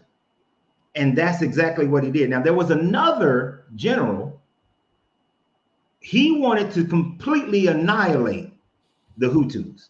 And there was another general who wanted to completely annihilate the Tutsis. We did not support those two generals. We only supported this lieutenant colonel named Kagame, who wanted to unify the country, to which he did. And now Rwanda is one of the safest, cleanest, fastest growing economies in the world. So, no, I know from my own personal experience, and I know how much involvement I had in that whole situation. I'm not privy, but I'm not going to support genocide ever. Okay, I understand that. The tell man, you gonna tell us that you don't come on. What? I'm gonna tell you what. So let me ask this. So with citizenship, right? Say you're gonna adopt them into your society. Does that mean they now have to follow your laws? Hmm. Of course. Will they have to speak your language? Hmm. Yeah. Okay, so they Hmm. will have to adopt your state of thinking to continue to be free. To a certain degree, yes. Okay, well Hmm. I'll say this. I say that and I like as an African American, I didn't go through slavery, but my ancestors went through slavery, and I'll say that now I am reaping the benefits of them going through a harsh version of slavery. So I think that sometimes we may view these things like warfare or slavery or taking control of another people as carnal the way that they may used to do it. But I think that it takes time for people to work out ways of doing things in a peaceful way to where they don't look weak to other nations, to where other people aren't trying to attack them, to where they're not overcome by the people who they've overcome later on. So I think that if you believe that they have to take on your way, you do believe that you have to guide them in a new path. So I think that sometimes we may say slavery, but my ancestors went through slavery, and I don't know nothing about slavery, but I'm an American citizen. So I'm reaping the benefits that some of my African brothers or brothers in different places of the world may not have gotten to reap the benefits of. Yeah, we are. I don't. So even though I talk shit about America, I do respect what my ancestors went through, what they dealt with, and how we got to a point where I now have liberties and agency that they didn't have. I ain't saying that everything in America is perfect. That's why I talk shit about America. But I do respect what they've been through, which is why when these people do all the "we ain't from here" and we were already here" and all that bullshit, why I rile against it and that whole Israelite bullshit, because that's disrespectful to what my ancestors went through, what your ancestors went through. Yeah, for sure. So I respect it, and I appreciate it. But what I would never be in favor of is if and I actually did a whole live on this. If all the black people in America were to congregate, or 76% of the black Americans congregated in the Southeast, we can literally take over the Southeast. Now, I would never say once we take over the Southeast, we should genocide the white people who still remain in the Southeast. We should kill the babies. We should do all that. Now, I agree to that, but you don't think that it's possible that they might try to genocide us? It's possible that they might try to do so. I don't disagree with other people may try to do it, but just because somebody else is trying to genocide me does not mean that I'm going to then go and genocide them. So you believe in only applying back a force that is enough for you to gain control of the situation, and you don't think you Exactly. have to go that far for control. Exactly. You sound more Christian than atheist, I'm gonna right? say, look, No, the I Bible word understand is to that. genocide people. I'll say I understand that, and I actually agree. But I'll say this: I'm always gonna bring it back to alchemy. I think the Bible, like I said, is a book of alchemy. So in the beginning, it does start off rough, dark, all the things that alchemy starts off with. You start off by burning everything down, but if it turns into the purification of something, which is the Christ consciousness. Well, Come on, don't do Yeah. that. Okay. We having a Yeah, you're conversation. gonna put him in no, another no, mode. I'm laughing because Don't talk consciousness. Don't use that word with him. no, My consciousness is bad. fine with me. Okay, cool. Yeah, the Don't try Christ to consciousness. define me, Primer. You cannot define me, okay? I'm not defining you. I just know what words sort of set you off. Consciousness. No, actually, if you've been listening, see that shit shows you don't listen, that you I talk. listen to all them crappy shows all through the No, time. Come on. I see you talk. You see you don't listen because I didn't say anything about anybody else's shows. I was just going to say if you stop talking to let people finish their sentence. Mm. I talk about consciousness. If you've listened to my show long enough, you know that I am in favor of consciousness. I talk about consciousness. So I don't have a problem with that. So trying to define me by saying that don't talk about that because it might set me off, don't do that because I you know when the word comes don't up, know. that's one of your favorite topics. That's my point. But I wasn't anyway, being negative. so anyway, okay, fine. I misunderstood. So Yeah. anyway, the point is the thing is that I don't agree that genocide has anything to do with alchemy. Genociding would actually be abhorrent to alchemy because in alchemy What is is calcination? huh What in is alchemy calcination?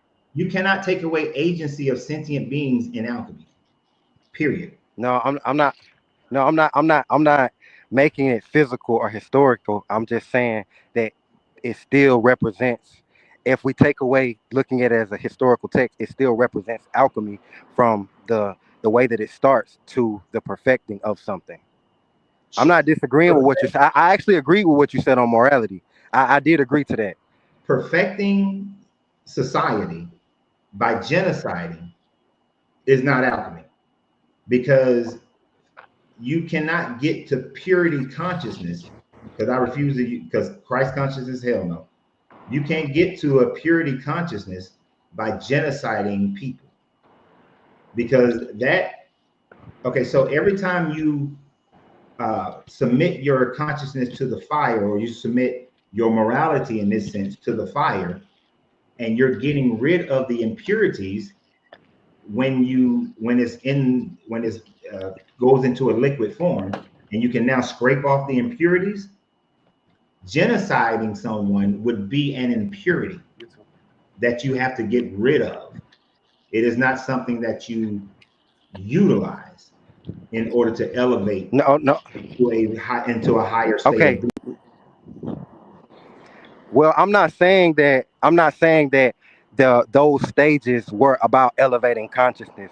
I'm saying that, like alchemy, in its first stage, it is not at the high level of conscious. It is not at the what I would call the Christ consciousness.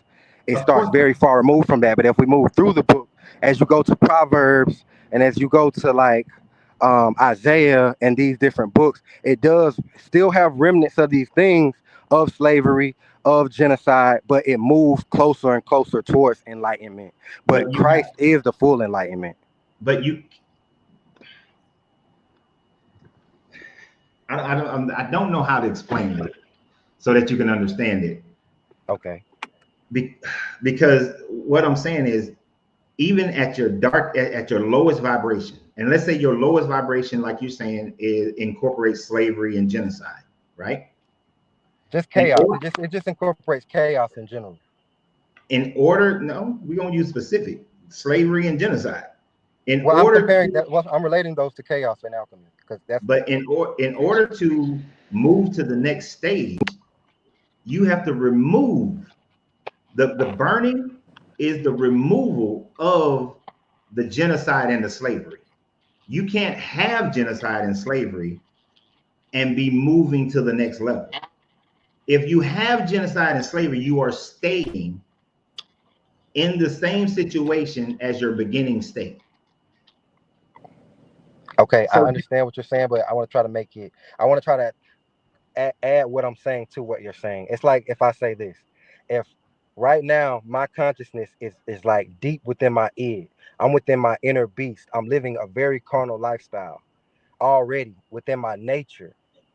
Then for you to come and get me to where I am now, you can't do it in the blink of an eye.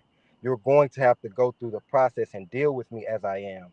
And then you can raise my consciousness by saying, like, hey, you're doing this. This is how you could alter it a little bit. You're not going to tell me to completely stop at first. You're not yes, going I to, can. Okay, I can tell you that you have the free will to not listen, right?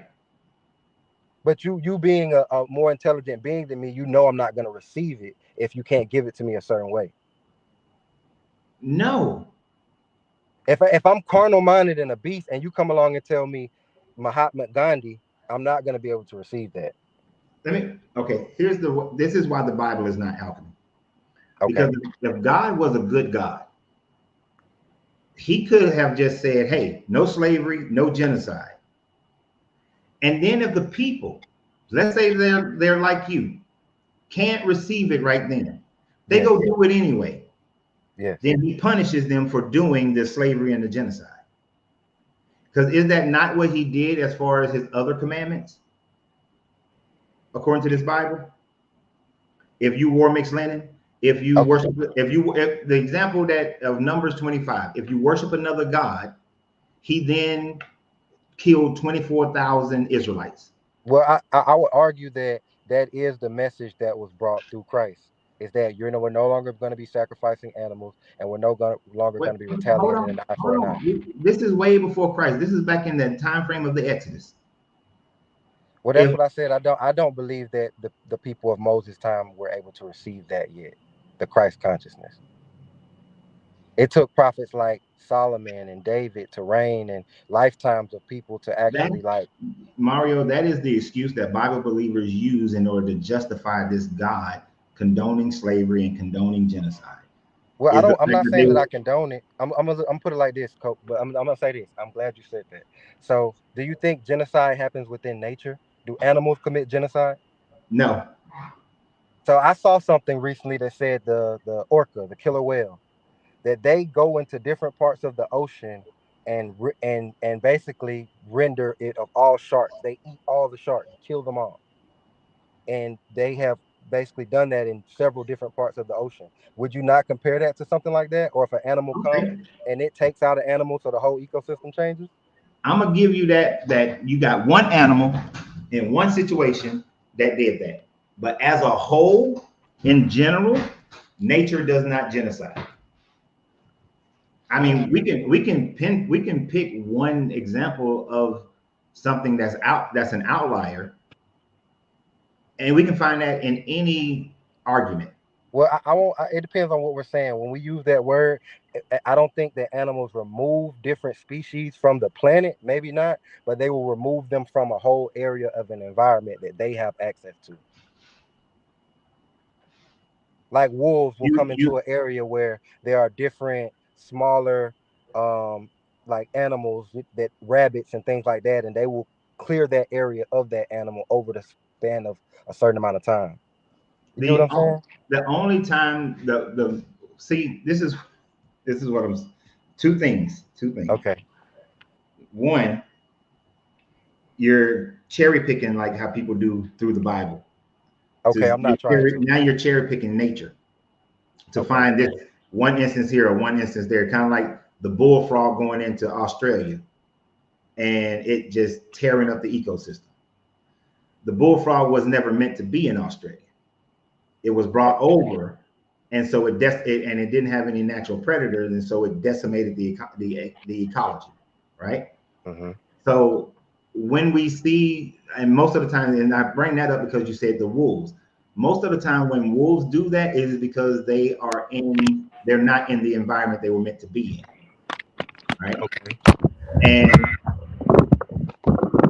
so when that happens, when things aren't in an environment that they're not supposed to be in, they usually are like a virus and they kill off large swaths of the population. Uh-huh. So, but that's not normal in nature. That's not how nature was designed. You I know, understand. I get what you're saying. It's that's like not how rare nature. occasion. Let me take out that word design for somebody to go half cocked on that. That is not how nature is. All It's right. a rare occasion. I It's a understand. rare occasion. The overall format, and this is how critical thinking works. Well, the overall format is that nature is in balance. It has a balance. It is.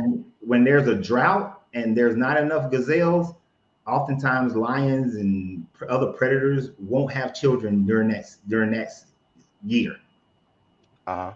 because they are keeping with the balance. Yes. That was the whole Lion King movie, right?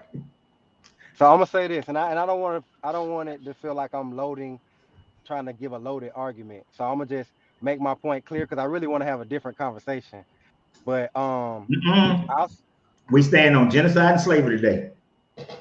okay. Well, You ain't okay. doing Well, me like you did me yesterday. no, I'm not trying to. I'm not trying to. But I'll say, I guess what I can make my point clear for what I'm trying to say on this. I just don't want you to think it's loaded.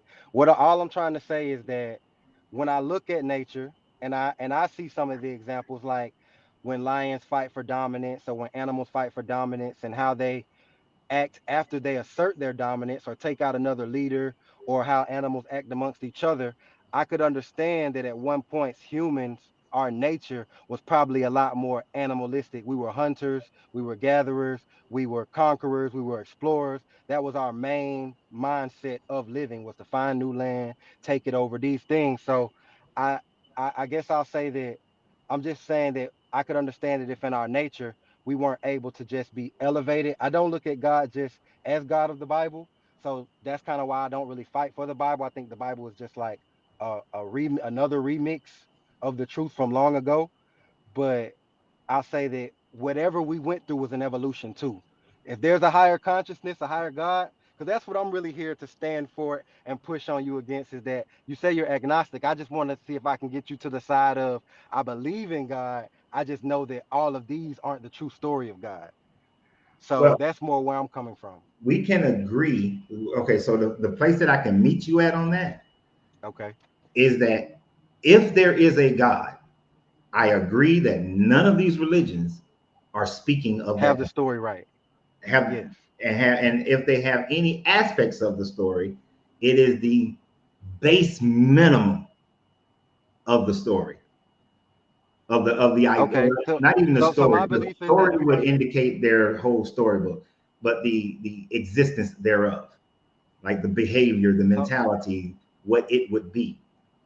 They have like yes. base minuscule amounts of information that would indicate that. Hey, yo, So Coach, have you seen this movie called Heretic by A24? I don't watch them kind of movies. Ain't that a slasher movie when them jump scares and all that shit? No, no, it's actually really good. I think you would like it, but without giving too much away, I just watched it a few days ago. It's about these girls, two girls who are Mormons who are going I door know to what it's door, about. and they okay, no, it's not. It's no killing in it, no slashing, none of that. He's Because the just trailer would look basically like it saying got that. off the horror movie style. I don't Well, like he that. his thing is the one true religion is control. that that sounds like a good thing. I mean, that sounds like a good thought process, not a good thing. But what I was gonna say is one thing he says is everything is a reiteration, a remix. Or, but further you go back, the closer you get to the original, or the closest you get to the truth. So I actually believe that the ancient Sumerians were probably closest to the truth. The Egyptians were kind of close. What do you think about that? Do you think those people were closer than us, or they were just as lost as we are?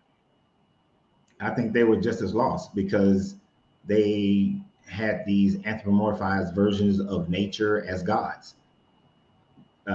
The closest You the said say that Egyptians, one more time. You went out a they little had, bit.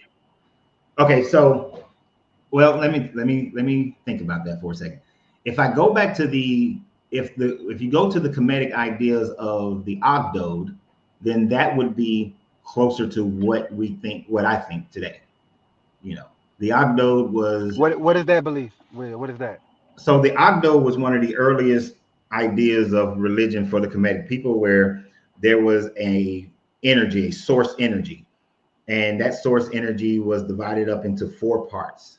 And within the four parts, there's the masculine and the feminine. So you have 16 parts. And all of that Okay. together manifested, and this is where they start to go sideways, manifested the cosmic egg, which then birthed out Ra as the material being of the creator. But Okay. just the Ogdo part is closer to what I would think today, that, that as far as a that there's a source, that everything comes from a source. source. Do you believe that there are But multiple parts of that source? I think yes, that the source had different aspects to it, and they all embody the Hermetic principles for the most part. I understand The the Hermetic Sumerians, laws. but the Sumerians and Akkadians, however, their ultimate source was the Namu and Anu, which is the fresh waters and the salt waters.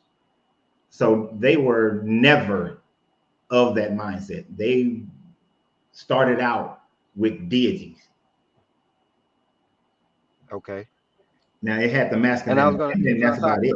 yeah, so what do you think about deities? You think that's just all imaginary, Yes, or do you think there are deities?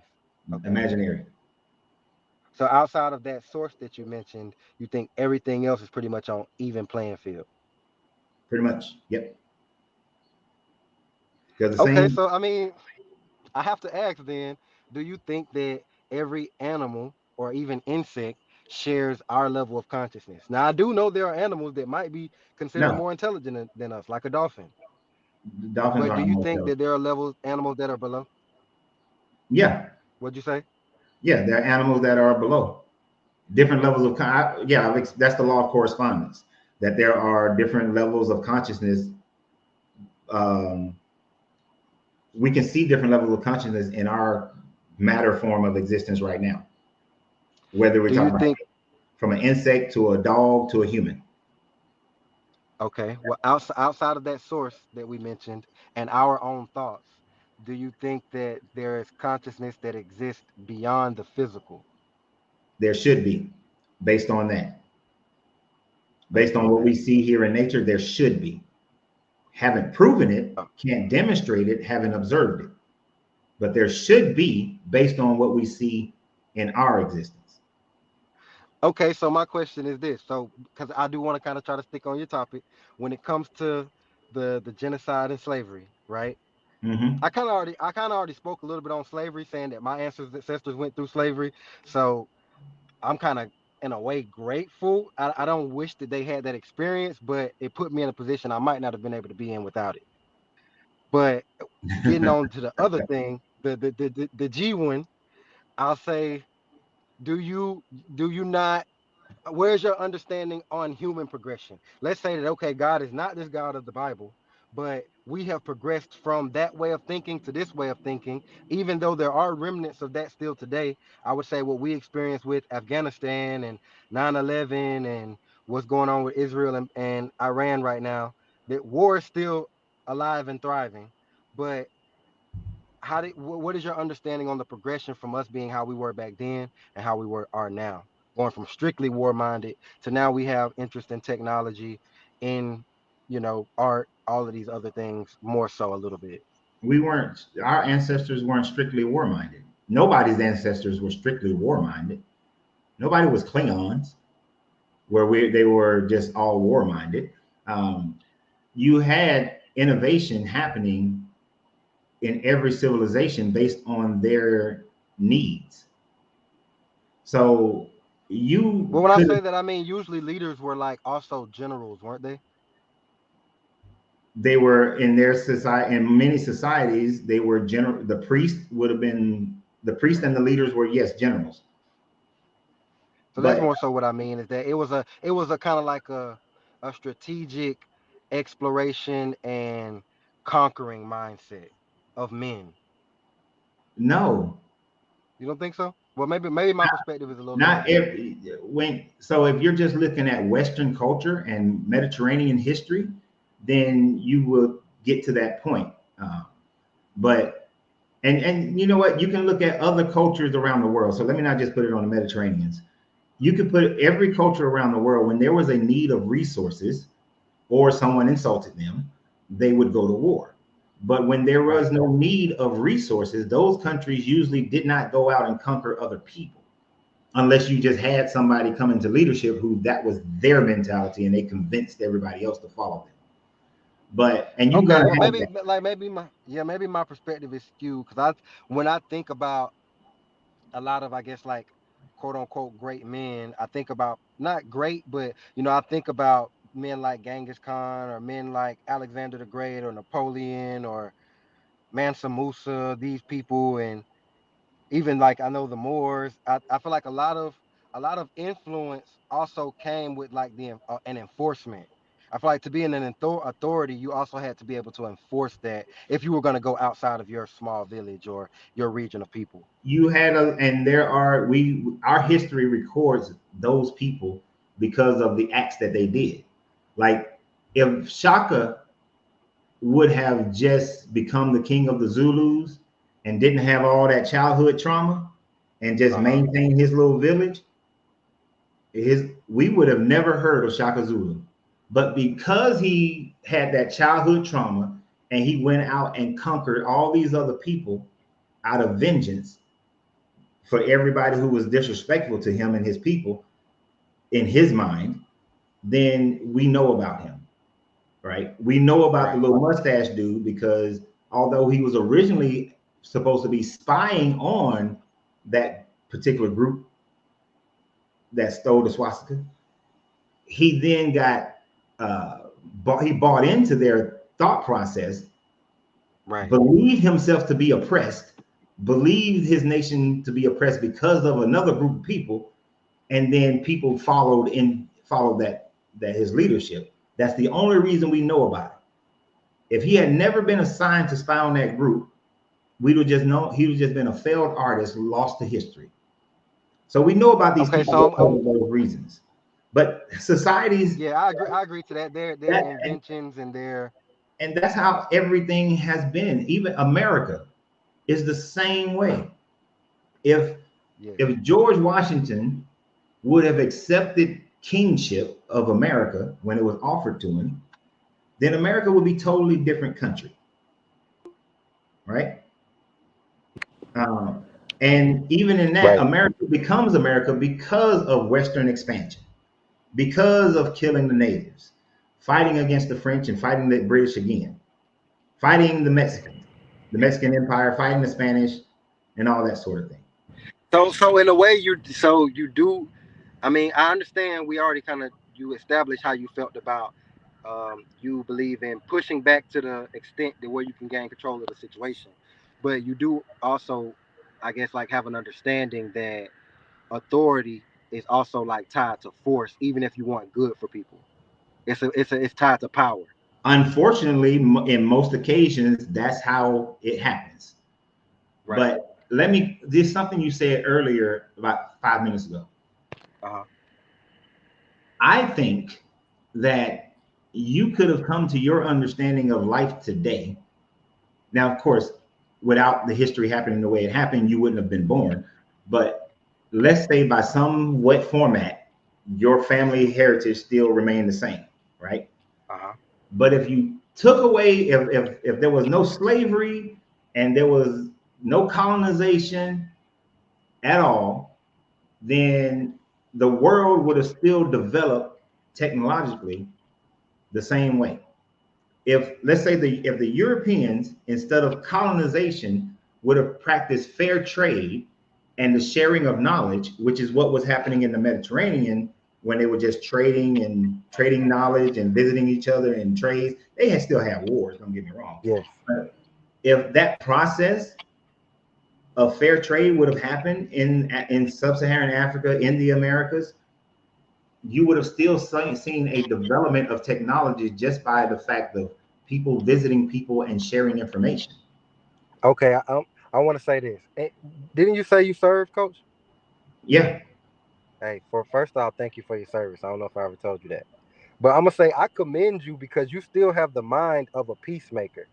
And I think that one thing we have to account for as peacemakers, because I believe I'm a peacemaker too, is that there are other men, and large numbers of them, who are very wicked and dark minded. And that even though we may be good or represent a certain thing, there are people who will exploit that and take advantage of that and destroy us.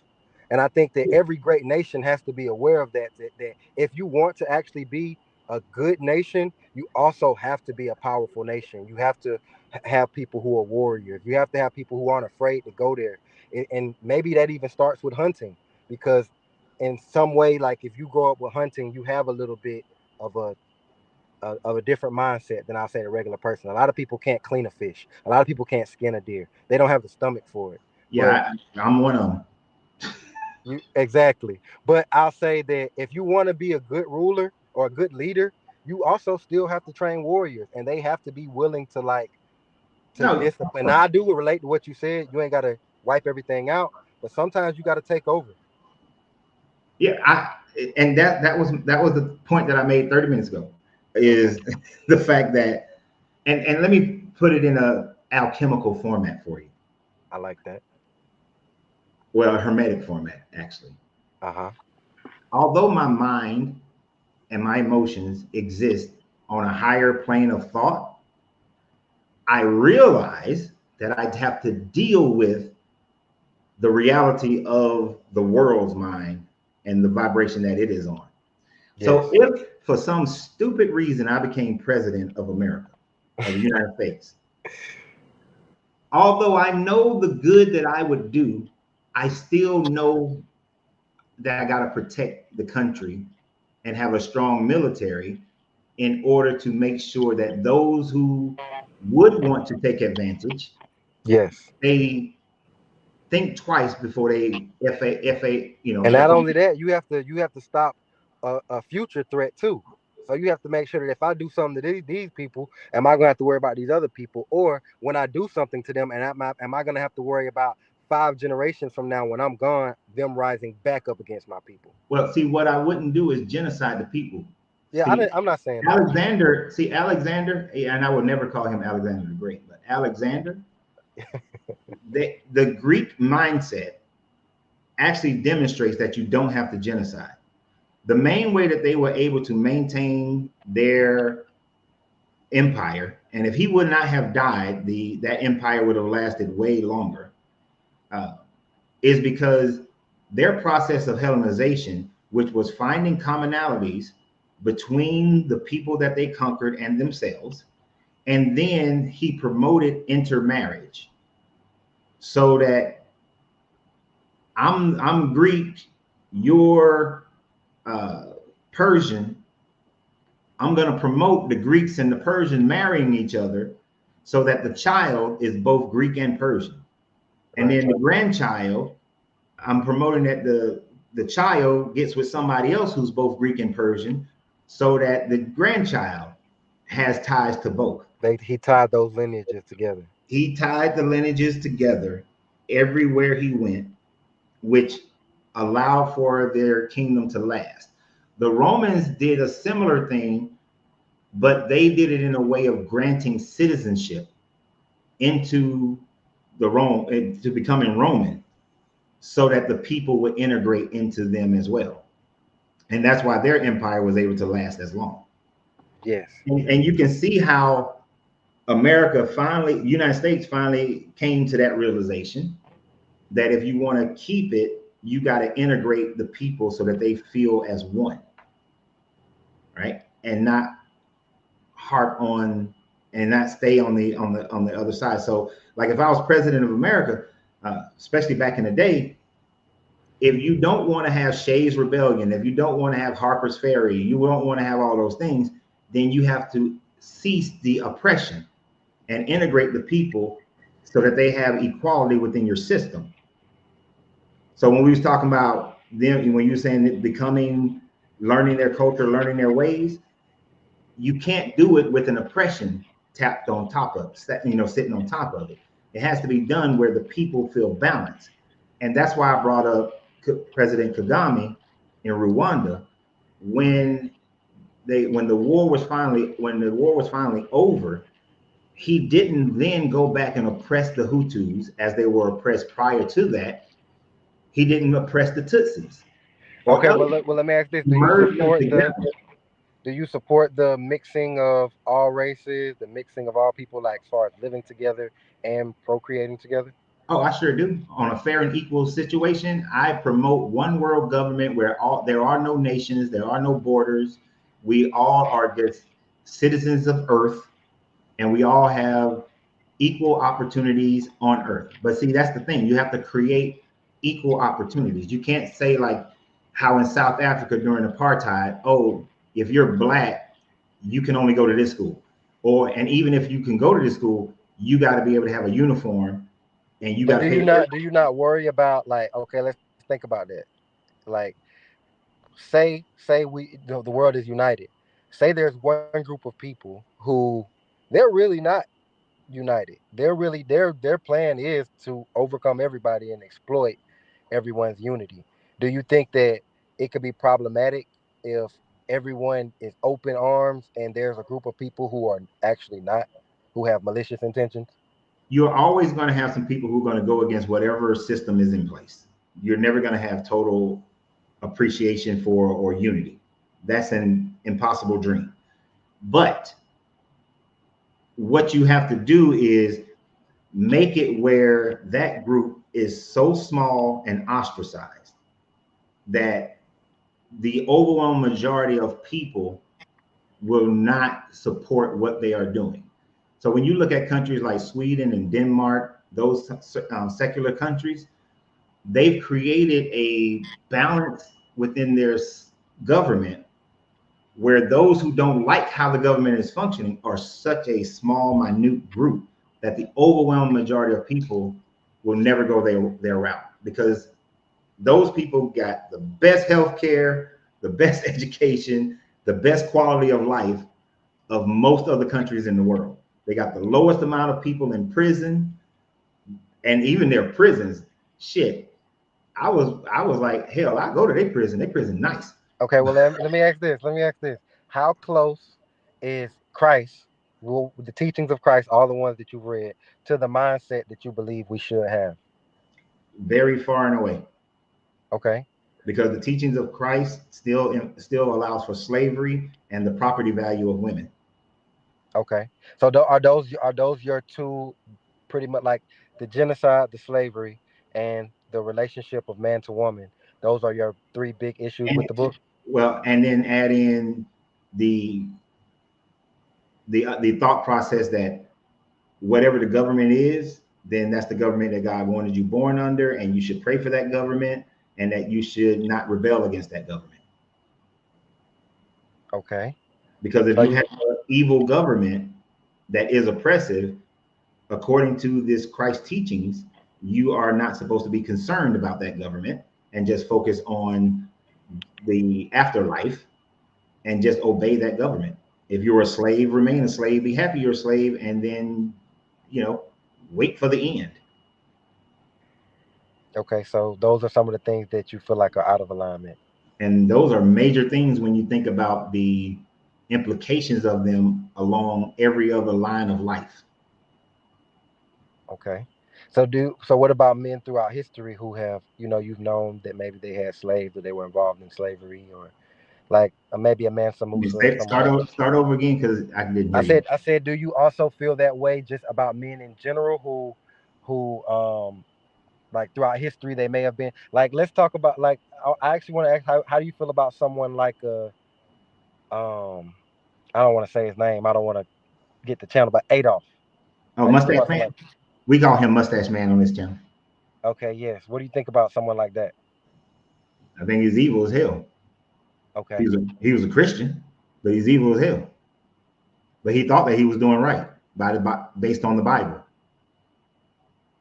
Right.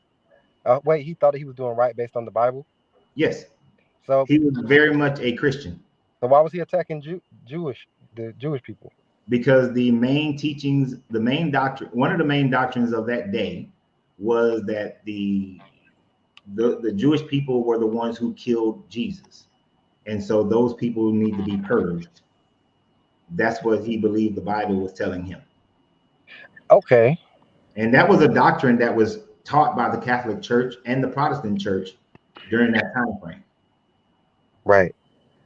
It was on, what was it? It was in the ninth. It was during my lifetime that I think it was Pope John Paul who finally apologized for that teaching and changed that teaching and So start. so wait, I'm curious to know where. The Jews weren't the ones responsible for Jesus' death. Okay, see, I didn't know that. So we're talking after 1970s, and I since heard I I heard remember I it, it heard was something probably in the about a 80s. football player who got fined for saying that that Adolf said that, well, Mustache Man said that Africans were the true people of Israel. Is that true? Oh, you talking about Deshaun Jackson, I think. oh, I don't know about a football player. I know Kyrie Irving said that, something like that. But hell no, we are not. Can you hear me, Coach? Yeah, I heard you. That Okay, was that, so are Kyrie. you I know saying Kyrie. are you saying that Jesus promoted slavery? Or are you saying he didn't condemn it? He didn't condemn it, and he was Okay. okay with it. So it's here's the thing: if you don't condemn something and you are a leader, then you are with quietly promoting it. You're quietly okay with it. Okay, we got to ask this too, because I have to ask this because we talked about taking over a nation and them having to follow your Oh, laws. wait. But also, let me add to that. Yes. If you believe in the Bible and you believe that Jesus is the one who inspired Paul's writing, then you would have to say Jesus is okay with slavery, since Paul in his writings was okay with slavery. So Well, then didn't Paul wasn't it Paul that never actually met Jesus? One of them never met Jesus. ain't none of them met Jesus, but yes, Paul claims that I he think Matthew did. I think Matthew did, or Mark, no, one of those. Whoever no. wrote the first Gospels. That's the thing. We don't know who wrote any of them. They were named 182 years later. Dang. Those names were given by Irenaeus in 182. Okay, but Yeah. let me ask this: At what But point does somebody become a slave? when somebody owns you, So we slaves. don't nobody own you. Who I'm not owns you? owned. I'm not owned by the government. No, If I no. want, so wait. If you Okay. wanted to leave this country, you can leave this country. Okay. Can So you that's not? what it's based off of. Me going. Can I leave? You have the agency to do that, right? Yeah, I can revoke my citizenship and all that. You can revoke your citizenship. You can leave. You can move somewhere else. And I know people are going to say that, well, you got to get a passport to leave. No, you don't. I have multiple ways that I can leave this country without a passport. Okay. So let's say a slave on a plantation, they leave and they get to New York. They left. They got away. They're escaping, but They they violated leave. and they violated their law, and they had slave catchers who would go up to New York, and if they can catch you, they would catch you and bring you back. And they had provisions in the North that if you were a slave and you ran away and left, that you can be taken back. Okay. So you were still a slave. Now, as time went on, certain states started revoking that, which is an increase in their vibrational thought that nobody should own anybody, and if you can make it here, you're good. Like Canada had that. If you can make it to Canada, we ain't sending you back, and we're not allowing slave catchers to do it. Canada had a higher thought process than the Americas at that time frame. I understand. So, and I'm gonna be real. Like, I kind of level with you on the fact of I don't look at the Bible as a divine book. My whole conversation with the Bible was just that I find that for me it has some parallels within alchemy. I understand where you're saying the disconnect is, and my thing was more so to say I think it's all just remnants from the Sumerian tablets. I think that was the closest thing to the truth. How, like, I know that the book of Noah is already in the Sumerian tablets, and I've read it a little. So what do you think about the Anunnaki? Fake?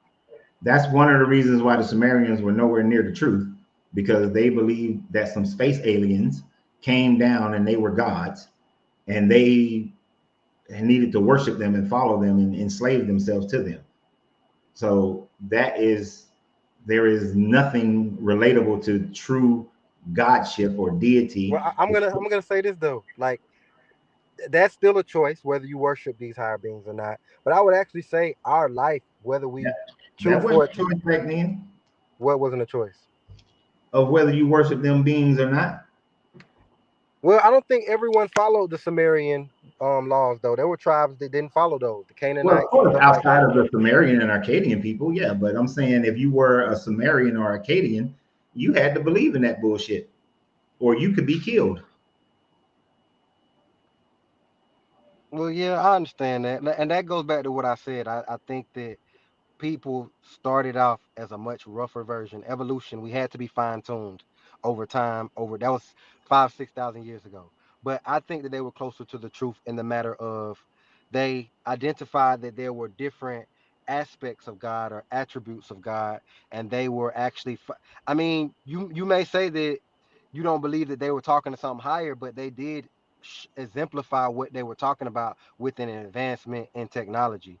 And I think that when people do things that advance everything else around them, it's a sign that they are onto something. Kind of how we mentioned Newton. You said he could have did a lot more, but if we compare what he did to the people of his time, he shows that he was connected to some source of knowledge that was actually substantial.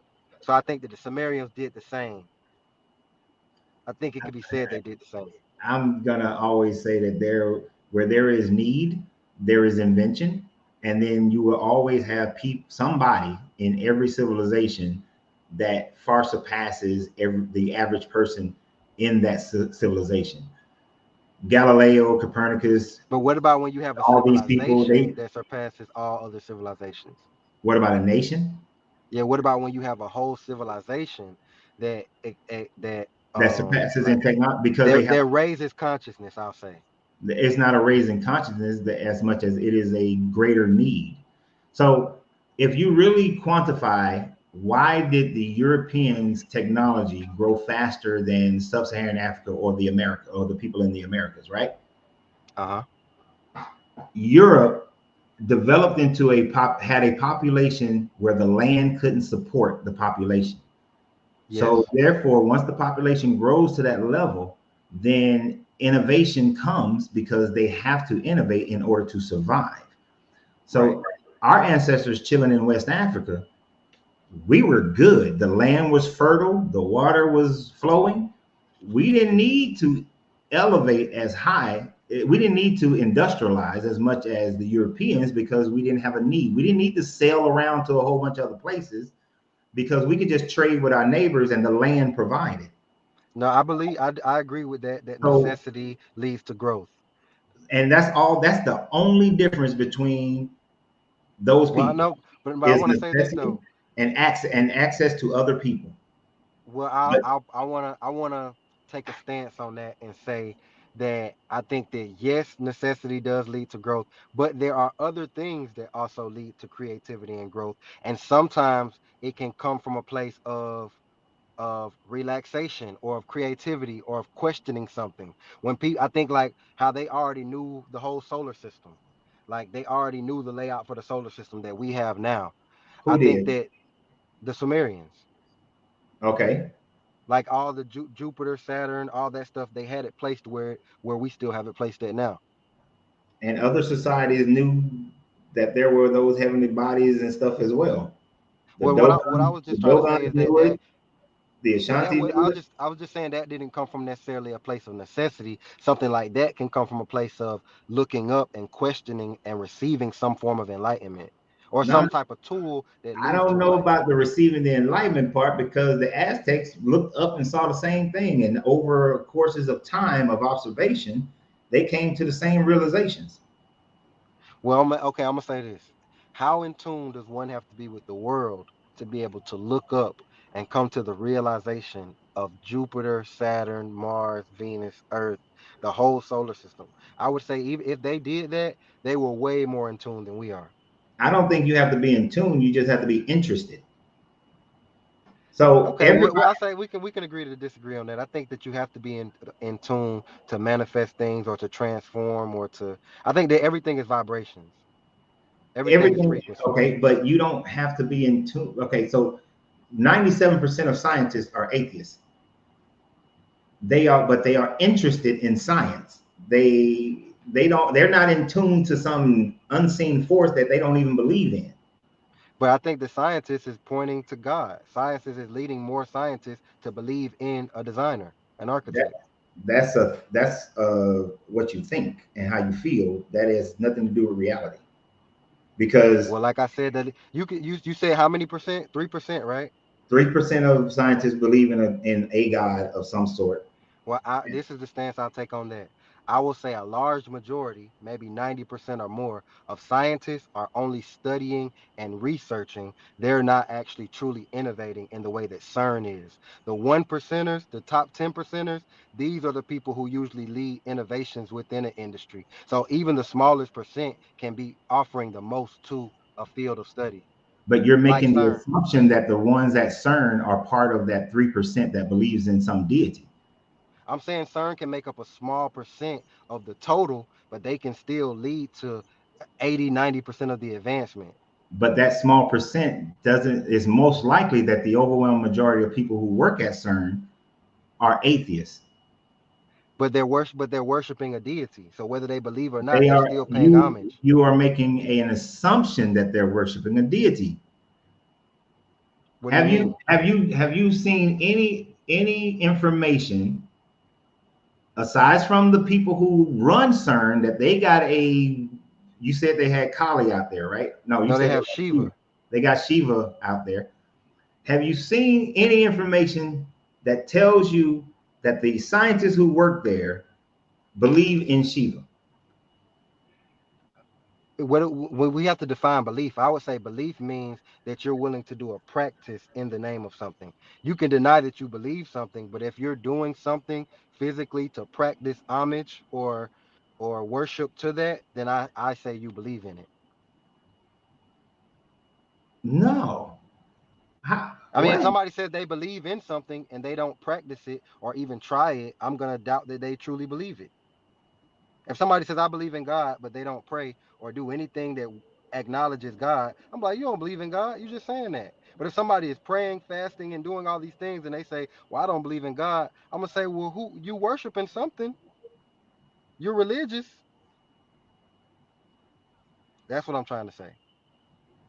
We can disagree on that. I'm just trying to offer my perspective, Coach. That's all. Because what you're saying is that if I work at CERN Yes. and then if I'm working there, then that means I'm believing in Shiva.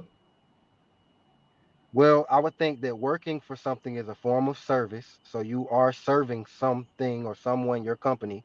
And if your company is telling you to do things, like that's like if that's like if you are someone who believes in something or believes in nothing. If you go to your job and then put your hand on something else or dance around something else or acknowledge something else that your company has accepted, then I think that you are contradicting your belief. If I say I'm a Christian and I go to work for a Muslim company and I'm doing Muslim practices and rituals, then I'm going against my God, or vice versa.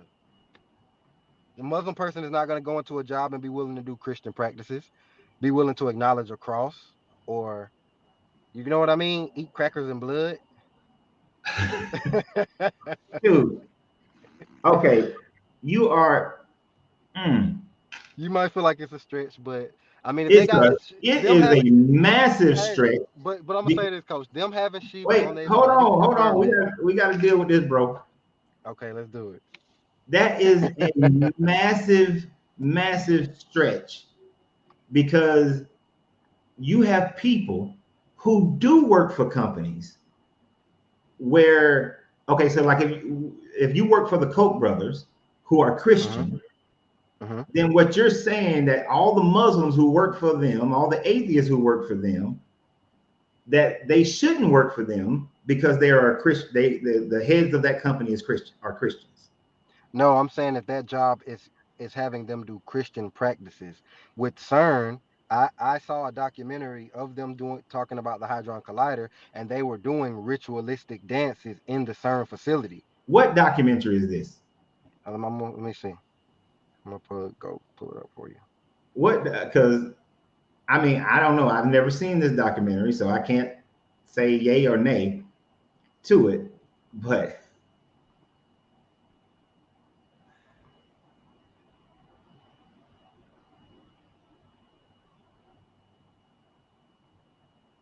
It's called Symmetry, the CERN dance opera. Symmetry. Symmetry, the CERN dance opera. Yes, and they're doing the Shiva dance of destruction inside of the CERN facility.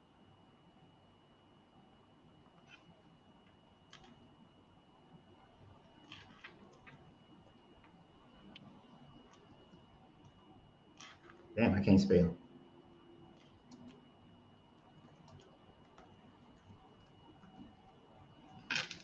All right, symmetry, shit. There we go. Wait a minute.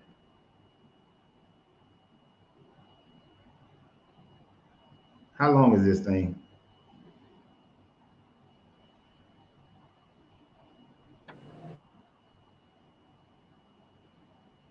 Okay, symmetry, the CERN dance opera.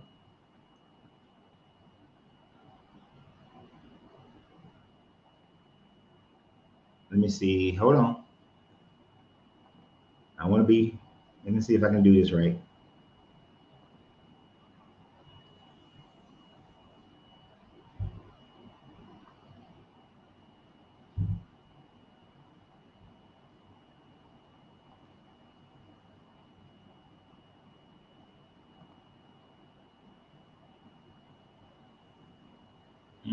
I want a different screen. Okay, I want that screen.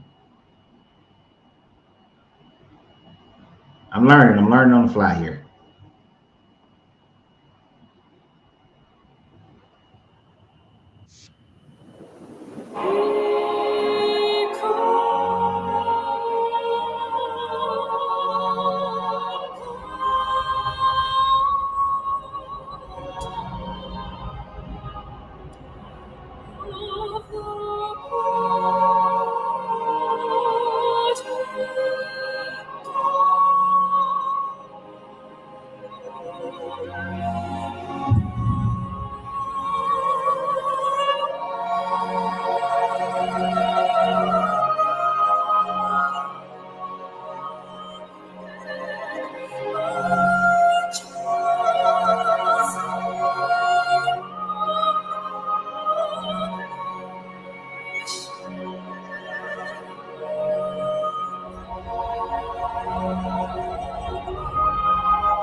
Okay. That what you was talking about?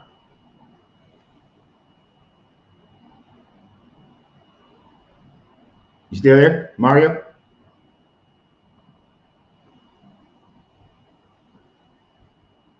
Mario, where did he go? Oh, I didn't know that was gonna make you drop down like that. Nah, it had did it on mine. Is that what you was talking about? Can you hear me? I can hear you now. Okay, perfect. Yeah, well, that was the trailer for it, but I mean, they were literally doing the Shiva dance. Did you also see like check and see that it was on their front lawn, the Shiva statue? Yep, I found that they unveiled a Shiva statue on the front lawn. So here's my thing, Coach. I feel like when you don't believe, if you don't believe in, well, we kind of discuss what you do believe, but if you don't believe that there are any higher good beings or sentient or noble beings, that means you probably don't believe that there are any wicked beings like that, what I call high level beings. I know you don't use that terminology, I but think that they are inside of you, that there well, is within each individual, that is you. okay. But I think I think there are people on the good side and the bad side who are like controlling a lot and also innovating a lot of things. But on the bad side, more specifically, I feel like they strongly believe and they're practicing to the fullest extent. And we're kind of more so like unsure because we've been given bits and pieces, false truths, half truths, and different paths. And it's all going to come down to like being able to see through a lot of the influence that we've been given. But I think as an alchemist, it's important to believe in a creator, Um, a source. Source, but not a creator. But the thing about the CERN thing, what I was scrolling for, I was looking for where CERN produced this, where this was something that CERN produced, where it's on their page or something of that nature. I saw it was an official film. I seen it won some awards. I think it was an opera. Yeah, but I don't see where CERN But produced it, and it oh, didn't say that it was sponsored by CERN. but I gotta ask you this. I gotta ask you this. Knowing that she was on the front line, and if that is the CERN facility, just we don't know yet. I believe, but we're gonna say if. Do you believe it's coincidence? Do you believe in coincidence? Two-part question. Do you No, believe in it? there's cause and effect. There's no coincidences. There's just cause and effect. Okay, I'm glad you said that.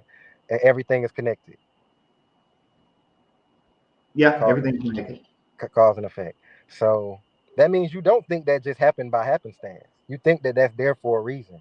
They Yeah, put somebody that put it there. they put that deity, but there was also a thought behind them putting that deity there. There was a Yeah. reason. There was a cause before the effect. So okay, cause and effect. Do you believe that there's a cause for the Hold universe? on. Wait. So hold on. On their own page, it says that why does CERN have a statue of Shiva? The Shiva statue was a gift from India to celebrate its association with CERN, which started in 1960s and remains strong today. In the Hindu religion, Lord Shiva practiced Nataraja, I'm probably saying that wrong, dance which symbolizes Shakti or life force. This deity was chosen by the Indian government because of a metaphor that was drawn between the cosmic dance and the Najatra, yeah, that word, and modern study of the cosmic dance of subatomic particles. India is one of CERN's associate member states. CERN is a multicultural organization that welcomes scientists from more than 100 countries and 680 institutions. The Shiva statue is the only one of the is only one of the many statues and art pieces at CERN.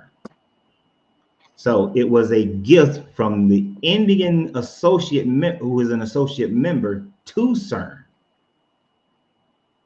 It wasn't something that CERN said, that this CERN Institute said, hey, let's go get one of these.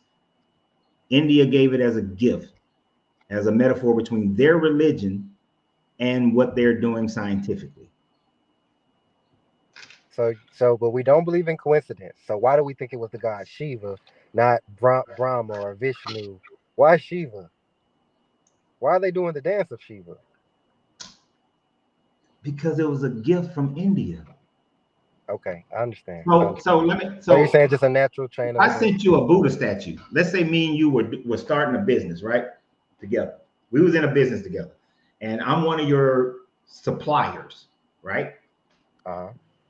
And I decide that as a gift, I'm going to send you a little, and let's say I'm Buddhist, but as an appreciation for what we're doing, because we're trying to create a world peace organization. We're trying to create world peace. That's what your company does.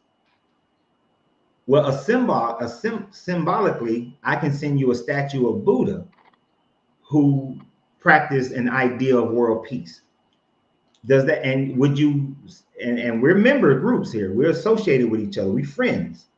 Are you going to accept it or But not send accept me it? the preserver or the creator. Don't send me the destroyer. That's in your, no, they was doing the dance that was related to Shakti, which is life force. No, the dance is related to Shiva. It's Shiva's dance though. And Shiva is the destroyer. There's the creator, the preserver, and the destroyer. The dance, which is called Natarajas, I'm saying that wrong, which symbolizes Shakti or life force. So it is not a dance of destruction. It is a dance of Shiva, that the dance itself is a representation of Shakti, which is life force. So it's not doing a Shiva dance for Shiva the destroyer, but a Shiva dance for Shakti. Okay, well I'm gonna just say this. I understand your perspective. I'm only trying to That's make not a my perspective. That's not a perspective. That's what it says. well, yeah, I understand what I understand. I'm gonna say that. But I'll say when I look at their line, I don't see no other statues out there. You can look up pictures of their facility. It There's says that nothing they else have out there. many statues. They might be, but none of them sit next to Shiva or near Shiva. What does the placement have to do with anything? I think that everything means something. Everything there's a reason, a cause, like for everything.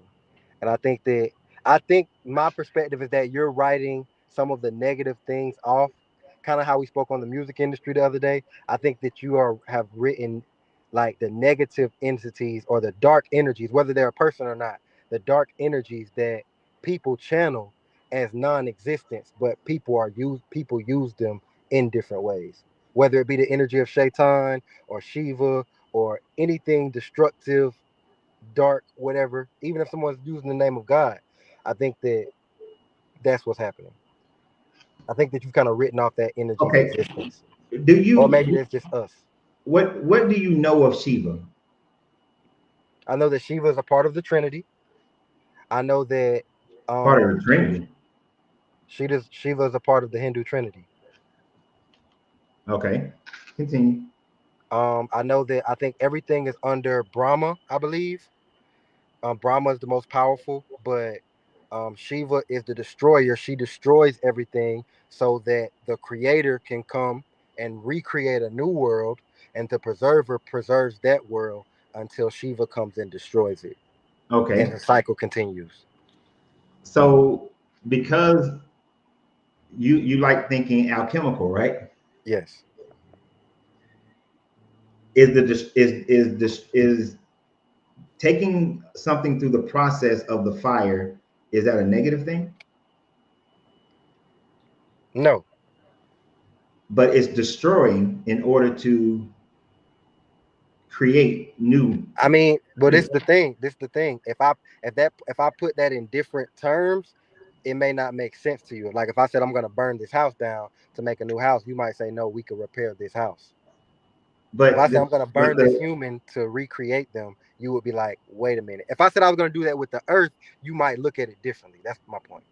I understand what you're saying, but Shiva is, and so regardless of your concept of Shiva, what the concept of Shiva to the people who wrote Shiva, believe in Shiva, is that Shiva is necessary in order to transmute existence to the next life cycle.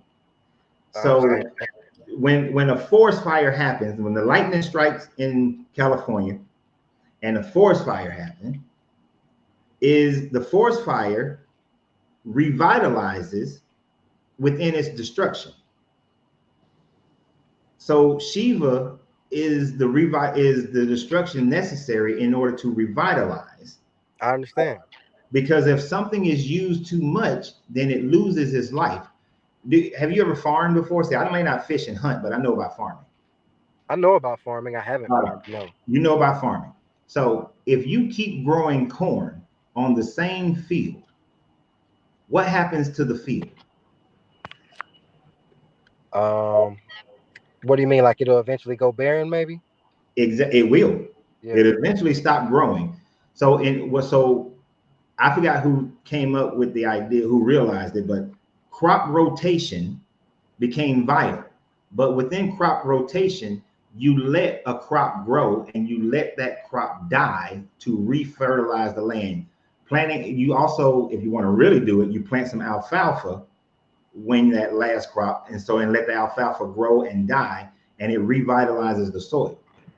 So to people, when I did study Hinduism for a minute, Shiva was a representation of allowing for the revitalization to happen. And if you don't do that, then it dies. But okay, let me ask this, coach. Let me ask this. Let's just say the earth right now is in a fallen state. Do you support the renewing of the earth by fire as the first step? I don't think that the earth is in a fallen state. So no. Okay, well let's say it. I'm just saying you don't think the earth is in a fallen state? No. Why not? Simple thing that you should be able to appreciate. Is life in the world better now or worse now than it was 200 years ago?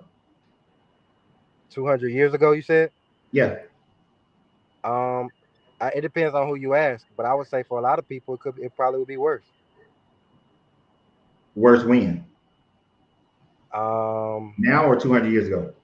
200 years ago. I mean, if you ask maybe like Afghanistan, if you ask maybe Africa, if you ask maybe, The I don't know. overwhelming, so we can't pinpoint. We have to say the overwhelming majority on the whole.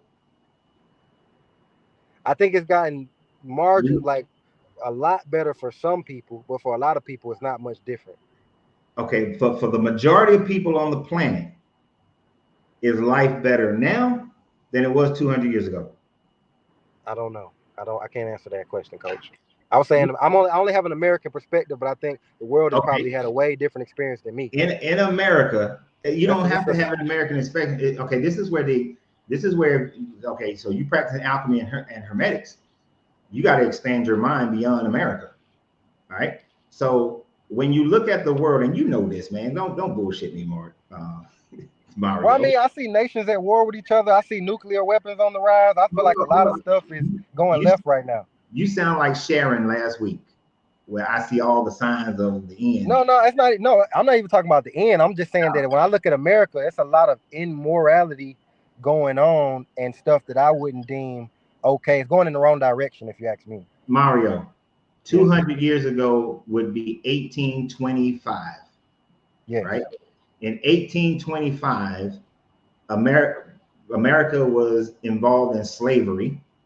America was involved in Western expansion and decimating and killing the native inhabitants. Spain was doing the same thing in the Americas. France doing the same thing in the Americas. Most of the indigenous people were either under colonization or slavery. The same thing was happening in Africa, sub-Saharan Africa. India was under British or Dutch rule and being forced into this caste system. The overwhelming majority of the population was being oppressed 200 years ago. Okay, so how much depression do you feel? You don't think the majority of the population is oppressed today? No. And even if they were, it's nowhere near the oppression 200 years ago, where Okay. you had no agency, you had little to no agency of life because So, some but what outside of America though, like how was it in China 200 years ago? 200 years ago, they was they was living in isolation and fighting wars amongst other warring states. I mean, we still fighting wars today, though. But that's what. But okay, so 9/11 was the what, reason why 20 years ago. the reason why I said the Americas, Africa, India, and even in Europe, the non-Catholics were being oppressed, right, and having witch hunts and all these sorts of things. I think the only reason it's more peaceful now, Coach, is because there's a superpower. There's always been superpowers. England 200 years ago, England, Spain, and France were superpowers. But right now there's an imbalance of power. There's always been an imbalance of power. There's never not been I think that nations have always been like nations have been closer to each other and fighting for power over time. But I think that right now there's a power is distributed to these one particular hubs. And long as they're at peace with each other, everything is okay. That was the same way 200 years ago. That hasn't changed. That's the same Well, I way mean, hold on, throughout. wait. How do you believe that when 200, well, however many 300, 400 years ago, Christopher Columbus was just arriving over here? He didn't have no plans of making no peace treaties with the natives. He was Okay, coming to eradicate the whole land. 200 years ago was the 1800s. 300 years ago, okay, even if you go back to Christopher Columbus time frame, you still have the major world powers of that time frame would have been England, France, and Spain. I mean, Italy, France, and Spain. England was coming up, but they were still considered the world powers of that time frame, establishing and started the beginning. And the Ottomans. Sorry, the Ottomans were a world power too, were a major world power. They were establishing their influence all throughout the Mediterranean, Europe, and they were world powers in that region because the world was smaller to them. They weren't in communication. But at that time frame, the Aztecs, Mayan were the world powers in what we now call Mexico and Central America. So they were the world power for that era. Right. And there were smaller nations who were being abused. You had that going all over the world within their own regions of a couple of groups would have been world powers lording over the vast majority of the people in their region.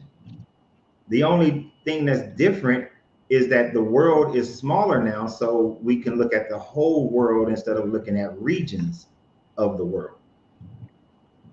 I agree, But but what I'm saying is that system has always been in place, but we have more freedoms in the world today than we did 200 years ago, 300, 400, no, but 500 this years is ago. what when I say a fallen state, though, I mean like having a consciousness, a love for each other, like because I think that the higher you get in consciousness, the more you're gonna think how peacemakers think.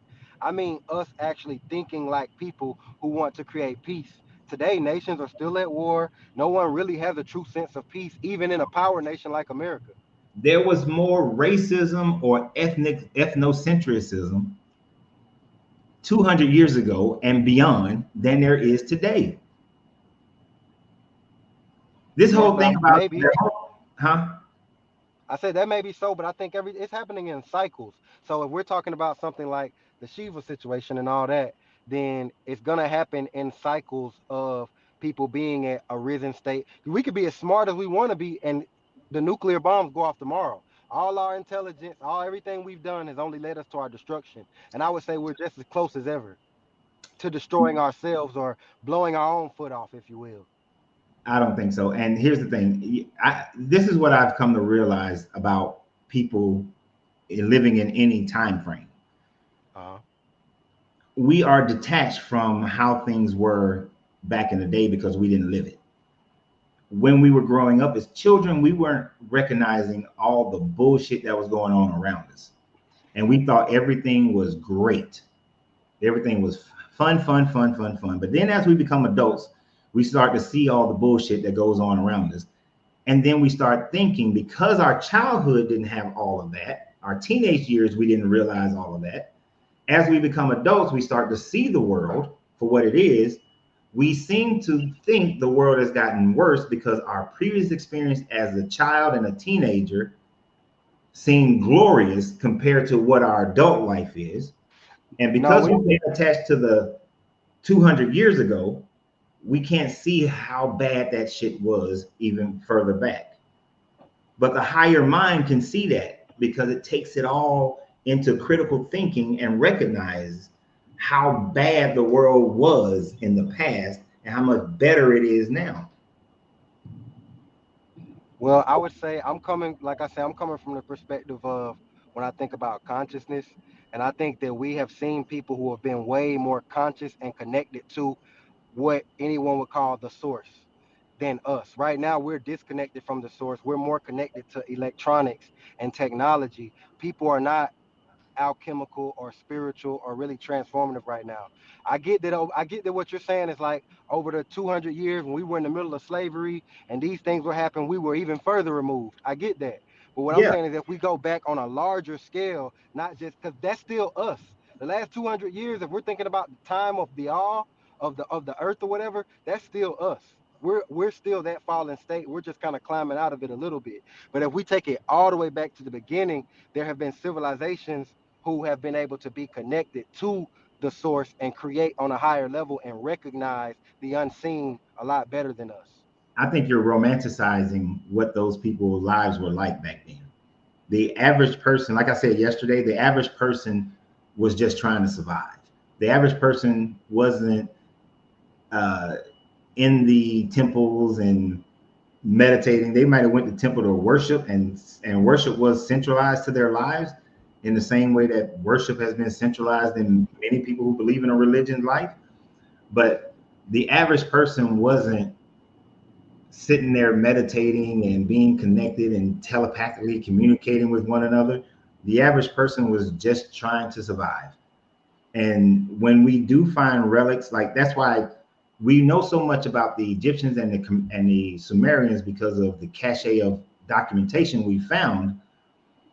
But out of the 200,000 plus Sumerian tablets that we found, most of them are talking about I bought this piece of land, I traded a goat for 5 sheep, I bought some barley to make some beer.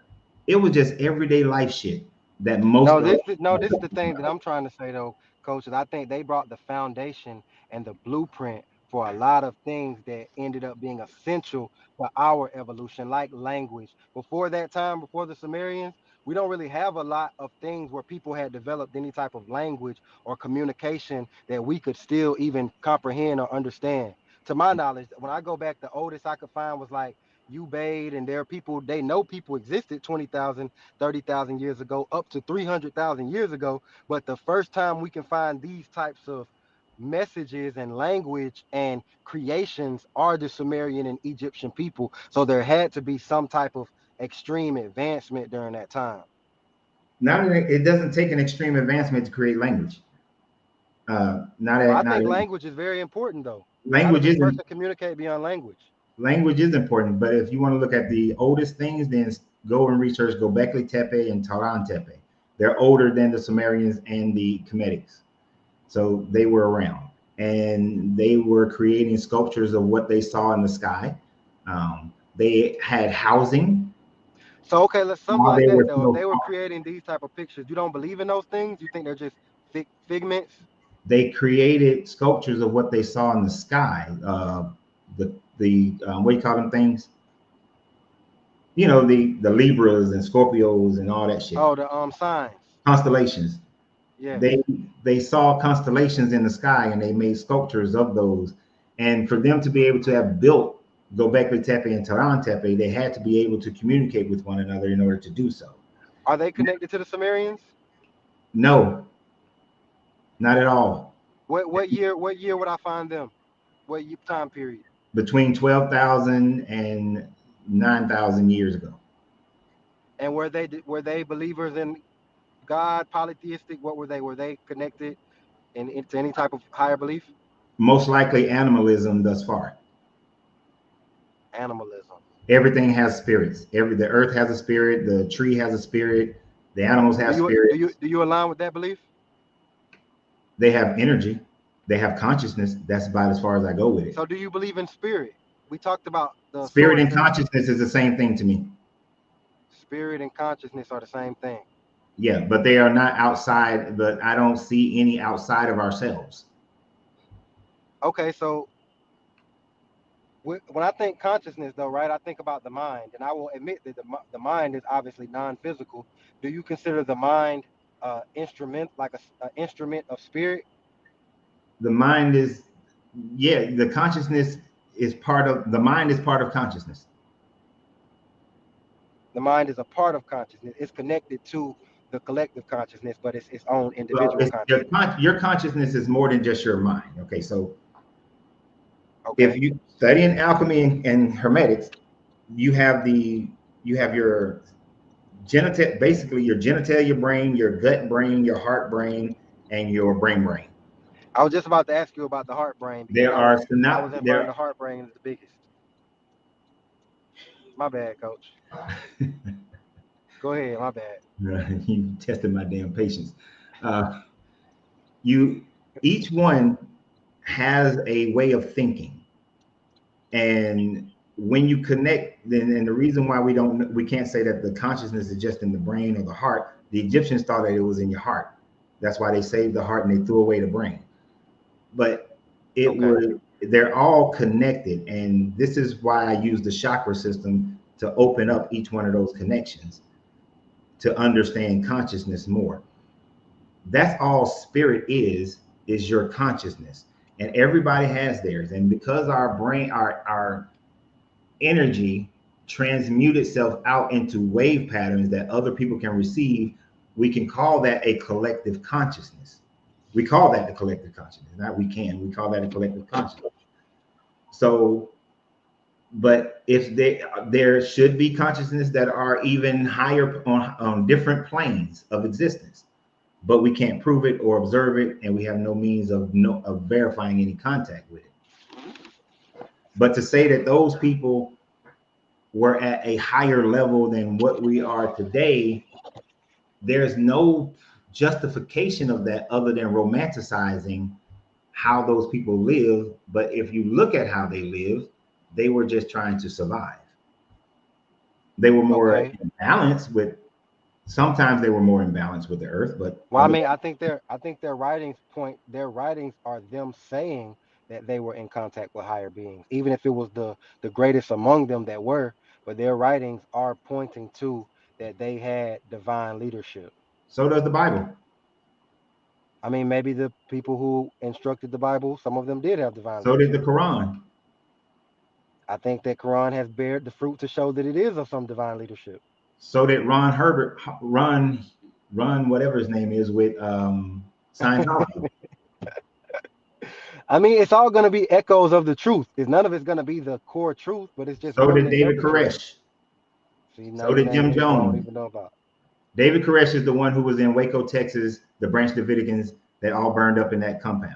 Okay, so this is the thing. If Jim there's Jones is the one who gave all the Kool-Aid to the people down in yes, Central I America. remember him. So if you believe there's a source, right? You believe that source has no attribute of good or bad.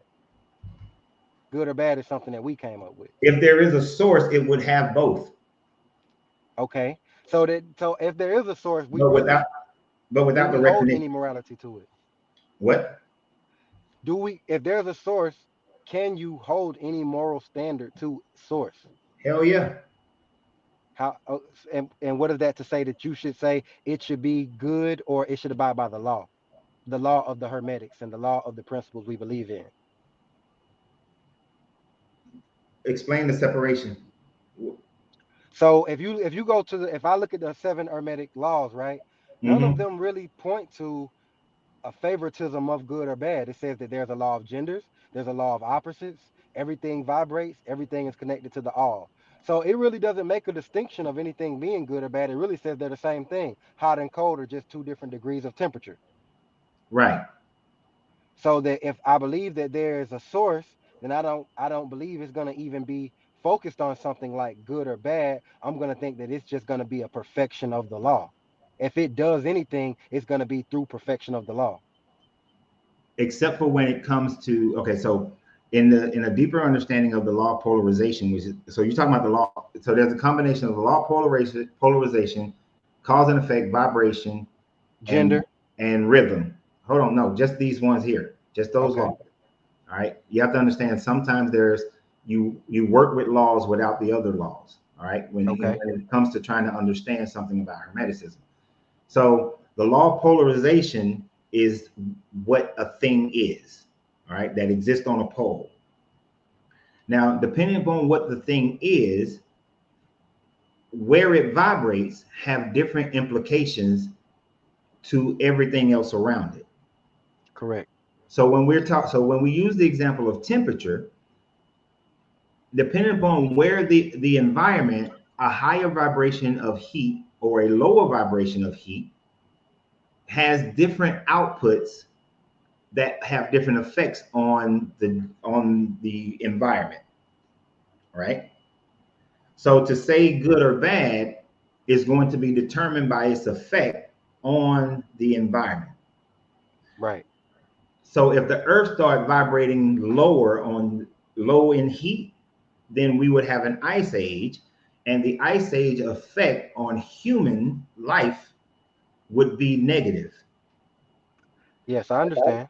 In the same way, if we have coronal mass ejections and the heat increases on earth, it will have a negative effect, Yes. right?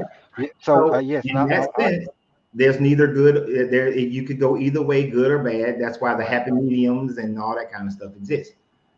When it comes to get way back to the subject matter, when it comes to genocide, Yes. the lower vibration that kills everybody, if the God of the teachings, the God of source, is on the low vibration of genocide, that there is never a good effect from that. That is always a negative effect. But when it vibrates on the side of life and agency of life, then that is good always. Well, So I we wasn't then trying to have to necessarily. polarize on the higher side of life so that we don't swing back to genocide. No, I understand that. Well, this is the thing. I wasn't trying to justify genocide or anything by saying that. I just am trying to define, because you were basically speaking earlier, and what it made me think of is that I view God as the ultimate source of power, not the ultimate source of morality. Well, but see, but your question was, can I hold this source to a morality? I'm And saying, should we, if yes, it's under the and law? I was making that example because that's the demonstration of if the all does exist, then it would, in certain aspects of the pole, we have to hold it. It has to be held to that accountability of life Well, let me ask this: and if you create and something, it has to be polarized there as well. That's why I say all those laws come into play together. It has to maintain that vibration. It can't do like the law of rhythm that however far you can swing to the right is as far as you can swing to the left. So it has to polarize itself to stay to the right. Otherwise, it's not God. It's not source. It has bad morality. well, I think you may be holding to the God of the Bible, but what I'm trying to say is that That's any God. the question, yeah, the question that I'm posing is about, does God have to be good? I'm saying that God only has to be the ultimate source of power. You're saying that it has to abide by the law. By if it's going to be on the right side, it has to be of the right side. But to me, it's the creator of the all, so it's the creator of the right and the left side. And I would say creation and destruction are polar opposites. But if you create something, does that give you the right to destroy it? No. So if you built the house, does it get it doesn't you don't have the right to destroy it.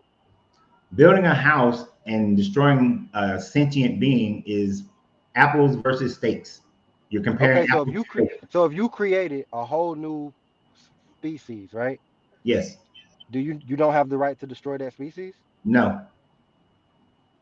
Well, I'm If gonna I tell you this. create a sentient being, I do not have the right to kill the sentient being. Is that okay? Well, I'll say that may be a difference that some people have in moral. That is a difference, and that's what makes certain people immoral.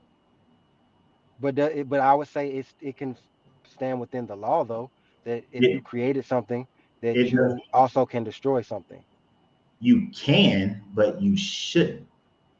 When my Yeah, children were that's born, different. Yeah. I could have killed my children when they were born, but should I? I mean, I would say that there are nations that still wasn't China practicing that?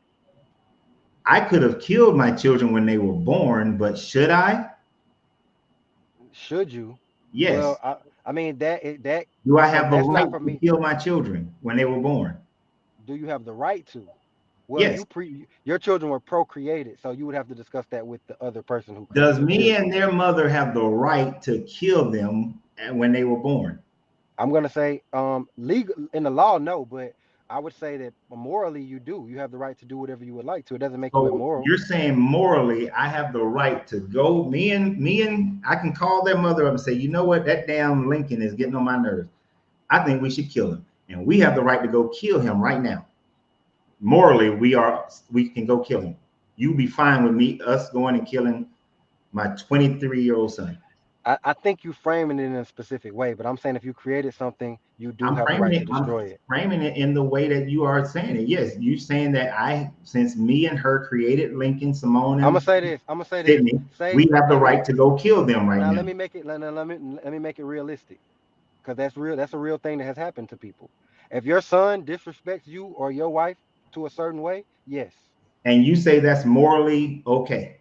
If your son disrespects you or your wife to a certain extent, yes, I do. You You think if brought him into this world. He owes you a certain amount of respect and honor. he I doesn't think. owe me anything. See, that's where we come. We're My different. my I think that if I brought somebody here and I took care of them and I raised them until they could fend for them, because you could have just left them in the wild. and they don't owe you nothing because they never asked you to bring them. Did they ask you to bring them? Did they say, could you please birth me? Could you please make me? That was no. So that's the thing. Okay. It was your decision. They didn't even You come here willingly. You brought so them here. you decided to bring them into this world, and because you decided that, you now have responsibility to take care of them. That is your responsibility because you brought them into. Is You it not their created. responsibility? So I would say it's their responsibility to honor and respect me. No, that I is can't. you putting conditions on the fact that you made the decision to bring them in here. Everything in this world is conditional, coach. That don't make it right. But That it don't make it right. is. So It unless ain't right, but that it is. it's conditional based on, but okay, but when you go get a job, y'all have an exchange of conditions that you agree on. Yes. When you have a Yes. child, there was no exchange of conditions. Did you say, hey, I'm gonna bring you into this world, but if I bring you into this world and I take care of you, then you have to respect me like this in this manner? Did that exchange ever happen before you had your child? Of course not. No. Then that child doesn't owe you anything because they did not have a voice in the matter. But You you do are feel, forcing but your thought process on them. okay, so I want to get your understanding. So say I raise my child, they get to the point where they're 11 or 12. They still a kid. They ain't really ain't developed their mind yet. But Yeah. they done started going against everything that I teach them. They started Mm-hmm. defying my word. Am I Mm-hmm. wrong? Am I wrong for abandoning my child? No. If okay, so wait a minute. Okay. Are you wrong for abandoning your I'm just child? trying to find your threshold. That's all I'm trying to do. So, like I said earlier, you are still accountable for them. So now, if the child does become so unruly that it is creating a loss in your household, then you should be responsible enough to send them to a family member or a situation that they can then abide within. Mm-hmm. But what we're talking about is killing them, because I understand what you're saying. My oldest, when she was about 12, decided she was going to disrespect her mother. Mm-hmm. So I took everything from her and put her outside and said, okay, if here's the deal. I'm Right. responsible for you, but I have expectations. If you can't abide by these expectations, I can find another place for you to live. Yes. So I'm still going to at least make sure that you have a place to live. You just can't live here. Right. Because yes, I have a return on my investment, so I get what you're saying in that aspect of it. But what I do not have the right to do is say Uh-huh. that, okay, you have disrespected your mother, I'm going to kill you. Right. I You don't understand. have the right of destruction. But do you believe? Okay, you believe in disciplining though.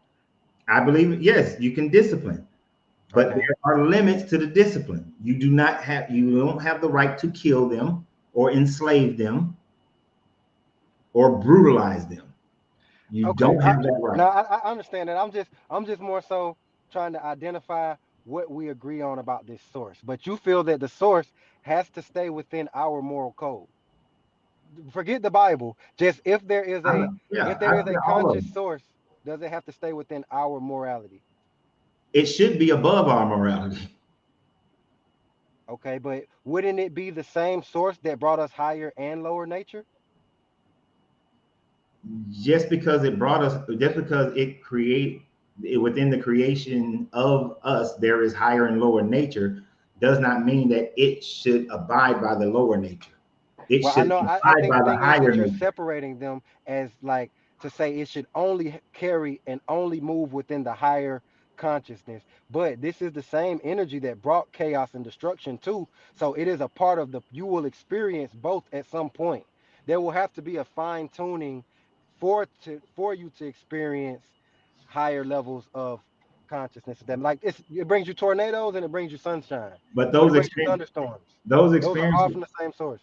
Yes. those experiences should not be based on what that creative source decides for you. Hurricanes, see, humans are stupid. Okay, humans Yes. are dumb. We know that hurricanes come through the Caribbean every year. Why in the hell are you living there? That's your stupid decision. You brought that on yourself. You know Uh-huh. that tornadoes gonna run through Oklahoma every year. You brought that shit on yourself if you decide you want to live in a trailer park in Oklahoma. That's your fault. I'm not. There's this. These. I live in San Antonio, right? Right up the Yes. street. Just had those floods. They know and have always known that those rivers has the possibility of flooding when Yes. there's heavy rains. But I'm Right. gonna put a camp here anyway, and I'm not gonna put the right kind of requirements to warn me or put levees or something up. New So Orleans knew their yes. levees suck, so that's your Yes. fault. That is not some deity. Oh, I'm gonna kill these people, so let me flood them. I'm gonna kill these people, so No, let me. no, I'm not saying the deity is killing them. I'm saying it the same way we see chaos and perfect order within nature, be it animals or nature itself, the elements, earth, wind, fire, water, that if there's a source that we believe everything comes from, we have to believe that there is chaos and order within that source. There is no chaos within that.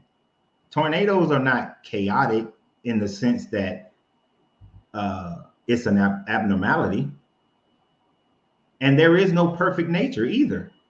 There's infinite situations I based mean, on it's cause and effect. sustainable. But if nobody was around Yes. in Oklahoma, if there was no one lived in Oklahoma, is the tornado chaotic? Is it Yes, it's still a chaotic part of nature. A tornado within itself is chaos, and or it it's comes just from nature. a form of nature that happens? And actually, I think a tornado is not chaotic as well at all. I think a tornado is a beautiful combination of rain and wind and temperature that But it's create. destructive. It destroys trees, it destroys land, it's destructive. Lightning is destructive. If lightning hits something, it's usually gonna Destruction split is up to a pieces. destruction is a natural process of nature because your But that's body what I'm will. saying. I'm But saying that to you. I understand what you're trying to get at, that there is a need for, okay, if destruction is a part of nature, then you shouldn't have a problem with Shiva. That's the first part. I But don't have a problem with Shiva though. you shouldn't have a problem with CERN then. The thing is, I don't. I just understand that they have acknowledged and decided to get on a certain frequency and channel with a energy that represents a higher consciousness. Okay, but you That's are going where looking they at, want to go. I guess the CERN thing that bothered me is that you were looking saying that people who work there worship CERN, and but you're not looking at the fact that it's a sheik to dance, which means life force. It has nothing to do with the Shiva. Shiva is both destruction and No, a different God is the it's creation. transformation. It's But a part of transformation. Yes. it's part of but here's the thing about it. I'm sorry, I was going off back onto a It's tangent that I okay. It's all didn't good. go to. But the thing about it is that life, if there is a consciousness that created us, that consciousness doesn't have the right to destroy us. Yet Okay. consciousness should be on the side of life and for lack of a better Well, term, I only goodness. meant that in terms of us being disobedient. If we're destructive when it created us to coexist, if it created us to think how peacemakers think, and we're living as, nothing but warriors and stuff like that, then I think that it could cause an imbalance in the perfect ecosystem. It's like us. We're doing all these things, and it might create global warming, or it might create more Okay, tornadoes within the okay, world, or but whatever. that's us, and you keep combining us and the creation and this source, right? Us and the okay, yes. Us and source. And what I'm saying, and this, I don't know how to explain it so you can understand it because I explained it 50 11 ways and we're going in circles. You, we are not vibrating on the highest level at all times. Society most certainly has never vibrated on a higher conscious plane, Okay. right? But the all that has create that, if we accept the all as a creator, it should, when it comes to sentient beings, vibrate and be polarized on the side of life and not rain down destruction because we haven't elevated our consciousness yet. I don't think we're going in circles. I think we just expanding on our side of the argument. I Well, understand what you're saying, it's a but circle because my you're only saying side is this. that you're My saying the only side is creator this, have that it reflects all of us. Because in alchemy, it says as above, so below, right? so yes. that so that if we're experiencing things here, if whatever our highest form of enlightenment and whatever our lowest form of animalistic carnal nature, that is something that all exists within the all. That's all I'm saying. I know what you're saying is that the higher consciousness, whatever created us, if it's an intellectual being, it should always be on the side of the highest consciousness, like Christ consciousness or peacemaker consciousness or elevation or the unity of all things to one. I do understand that. But what I'm saying is that with us all being here and us being natures of free will and nature existing in the way that who knows if this is the only existence we'll even experience. But within this nature, there's the carnal and the divine. So we will experience both things from the whatever is above us and whatever is below us. But what does that have to do with the all having the right to kill us? Well, I said that Because that was in the the argument. beginning. I said that all operates through the perfection of the law.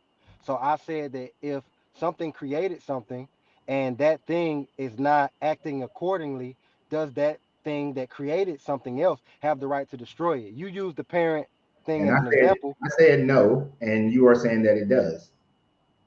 I was just saying that I find understanding in that if I gave the example, I said that if I created a child, now my child is a God like me, so I would say that would be more of an example of Satan. God didn't destroy Satan, God pushed Satan out of heaven. But we are a lower being than whatever God is if we believe that the all is a higher being. So that would be like me creating a insect or an animal, something that's very limited to what I am. And So if I created a dog and it bit me, I could put my dog down. That's what I think. so you are saying that the God should be able to kill all the people if he wants to. Yeah, that's just my perspective, bro. I'm not trying to convince you on that or take a Oh, you stance can on never that. convince me on that one Yeah, because my only thing was that that would never be a everything God is that I would contained. accept.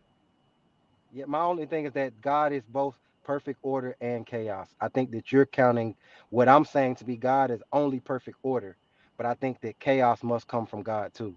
Well, one of the things that you haven't conceptualized in your hermetic studies is that the all exists outside of the law. The all is not subjective to the law. So just because there is chaos within the law and that works in a certain balance, the all does not have to submit to the higher or lower natures. I would argue that the law is only a description of the all. It's they But are the same thing. They can't that be outside of each other. yes, well, okay. Can you so in Hermetics, the all created everything in its mind, right? It's all a mental imagery, right? It's all mental. Um, The in all the wait, are you all is what mental. you say? You asked me in the what? In the mind of the all. Everything in creation that we know of is inside the mind of the all. Correct. All right. The all, in order to manifest that, has to exist I outside. know what you're saying. This is the art. This is one of the arguments people make All for right. God. I know exactly what you're And saying. here's the thing. Just an example of that is you can sit right now and meditate. You can sit and just think. You ain't got to meditate and Uh huh. create a whole world inside your mind, a whole universe inside your mind, right? Yes. Are you subject to the laws, the physical, the mental, and any other law inside your mind? Are you subject to those laws? Yes. How? You're outside of that mental creation. So if within my mind, I and I think they've done this with animals too. Like they took like fleas and even though they can jump 30 feet, they locked them in a space where they can only jump 9 feet. So when they released them after generations of them being released, they still never went back to jumping 30 feet. They continued to jump 9 feet because they had a limitation in their mind. The mind Apples, is the all. It's like they're one and the apples same, and so steaks, they can't man. be Apples and separated. steaks. Apples and steaks. Apples and steaks. Okay. Okay, you're saying that if I create a world in my mind, am I Hmm. subject to the laws of that world? I'll say no. If I made a world in my mind where people couldn't talk, then in my a real world, could I really talk? Yes, I can really talk. Exactly. So you are outside of, you don't have to exist within the parameters of the universe you create in your mind. So the all, if the all exists, it does not have to be limited by the laws that it create within its mind. So therefore, the all does not have to be subject to lower vibration and lower thought and destruction and things of that Okay, nature. so this is the point that I'm trying to make is that I'm gonna call off one or two of the laws. The laws are only descriptors of the all. So it's not that the all is giving you laws. The laws are describing the all. So it's like vibration, nothing rests, everything moves. That is a description of the all. That's not a law from the all. It is not a description of the all. What is the divine paradox? Do you know what that is? No, I don't know what that divine The, paradox the is. divine paradox is the all is in all, but the all is, but all are not the all. The all is in all, but all are not the all. What that means is although the all manifested everything in his mind, everything is from the mental creation of the all, but all things that are the mental creation of the all are not the all. The all Okay, so is for example, you would say the all does not contain masculine and feminine traits. it it could, yes, it could, it has masculine and feminine traits, but you're that's going outside of what I'm talking about though. Well, no, that's what I'm asking you because it's kind of like you're saying that something can exist outside of the all. So it's like No, basically the only wickedness thing is that not a can, part of the all, nothing can exist outside of the all. Otherwise, it would be more powerful than the all. but What the I'm all is saying not is, subject to that. what the everything that is within the mental creation of the all is not the fullness of the all. This I is understand. why the all can, in Hermetics, the all cannot be described. The all is unknowable and is indescribable. So to say that the manifestations that you see are a description of the all is limiting the all when the all cannot be limited by a description and it cannot be known. So your definition of all the natural laws are a description of the all limits the all and cannot be a description of the all because it's unknowable and undefinable. So basically, are you saying that you believe that nothing can be understood about the all? Nothing can be fully comprehended about the all and fully Don't known do we about not understand the all to be the universal mind, the one universal mind? that is the smallest level of understanding of the all, that the all must is beyond comprehension and knowability. I'm not saying that we can know the all. I'm just asking, can we understand attributes? Very few attributes. Okay, so you're saying that these laws, like the law of polarity, the law of gender, the law of rhythm, law of vibration, these are not in any way connected to the characterization or the like description of the all. They're just laws that the all has created. Is that what you're They're saying? they're just laws that the all created within the manifestation of our universe. Yes. So, but do you do believe as above, so below? Sure. But So not if to the the all, level of if the the all, all. no, not no, no. I'm only speaking on the below. So because like you just said, basically what you're saying is that all isn't subject to anything. So that's basically saying that whether it wants to be good or bad or create or destroy, it's not subject to anything. It cannot be contained or It's not described or it's not subject to that, to us being to that description. No, it is is it not subject to knowable. anything? Is it subject to anything? No, nothing can submit if it submits to anything, then it cannot be the all because whatever it's submitting to is more powerful than it. Well, I'm gonna be honest. I feel like either you're starting to agree with me or we've agreed all along and I'm just discovering it because what I've been saying is not from a biblical standpoint, but if something is a creator, we don't get to decide anything about what it does. It's the ultimate power. It's beyond law, beyond any of our comprehension um or what we think is right or wrong. It's creating from a place we can't even fathom. We agreed to a certain extent on that. I see what you're saying of our agreement, Okay. and I see where you could go with that. That then it wouldn't be subject to uh, what our levels of morality is, Correct. because but it would then be amoral within itself. Yes. It determines morality. Well, if it determines morality, then it has to lean to one side of morality or the other within each situation. It would have to lean towards the side of morality. I agree. Amoral is that it don't give a damn, Uh-huh. all right? That there is no morality whatsoever. I think that maybe just our But understanding of but that is the not its understanding. but the moment that the all would interfere with how we exist, it then is subjecting itself to a moral clause. Okay. And if it subjects itself to a moral clause, its moral clause cannot be lower than ours. I understand. I understand. So I would say, So either it's amoral yeah, and just made everything and just say, run with it, y'all do whatever the hell you want with it, I don't care.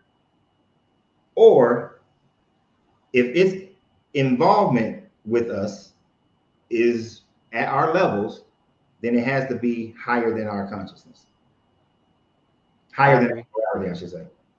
Yeah, I agree. I agree.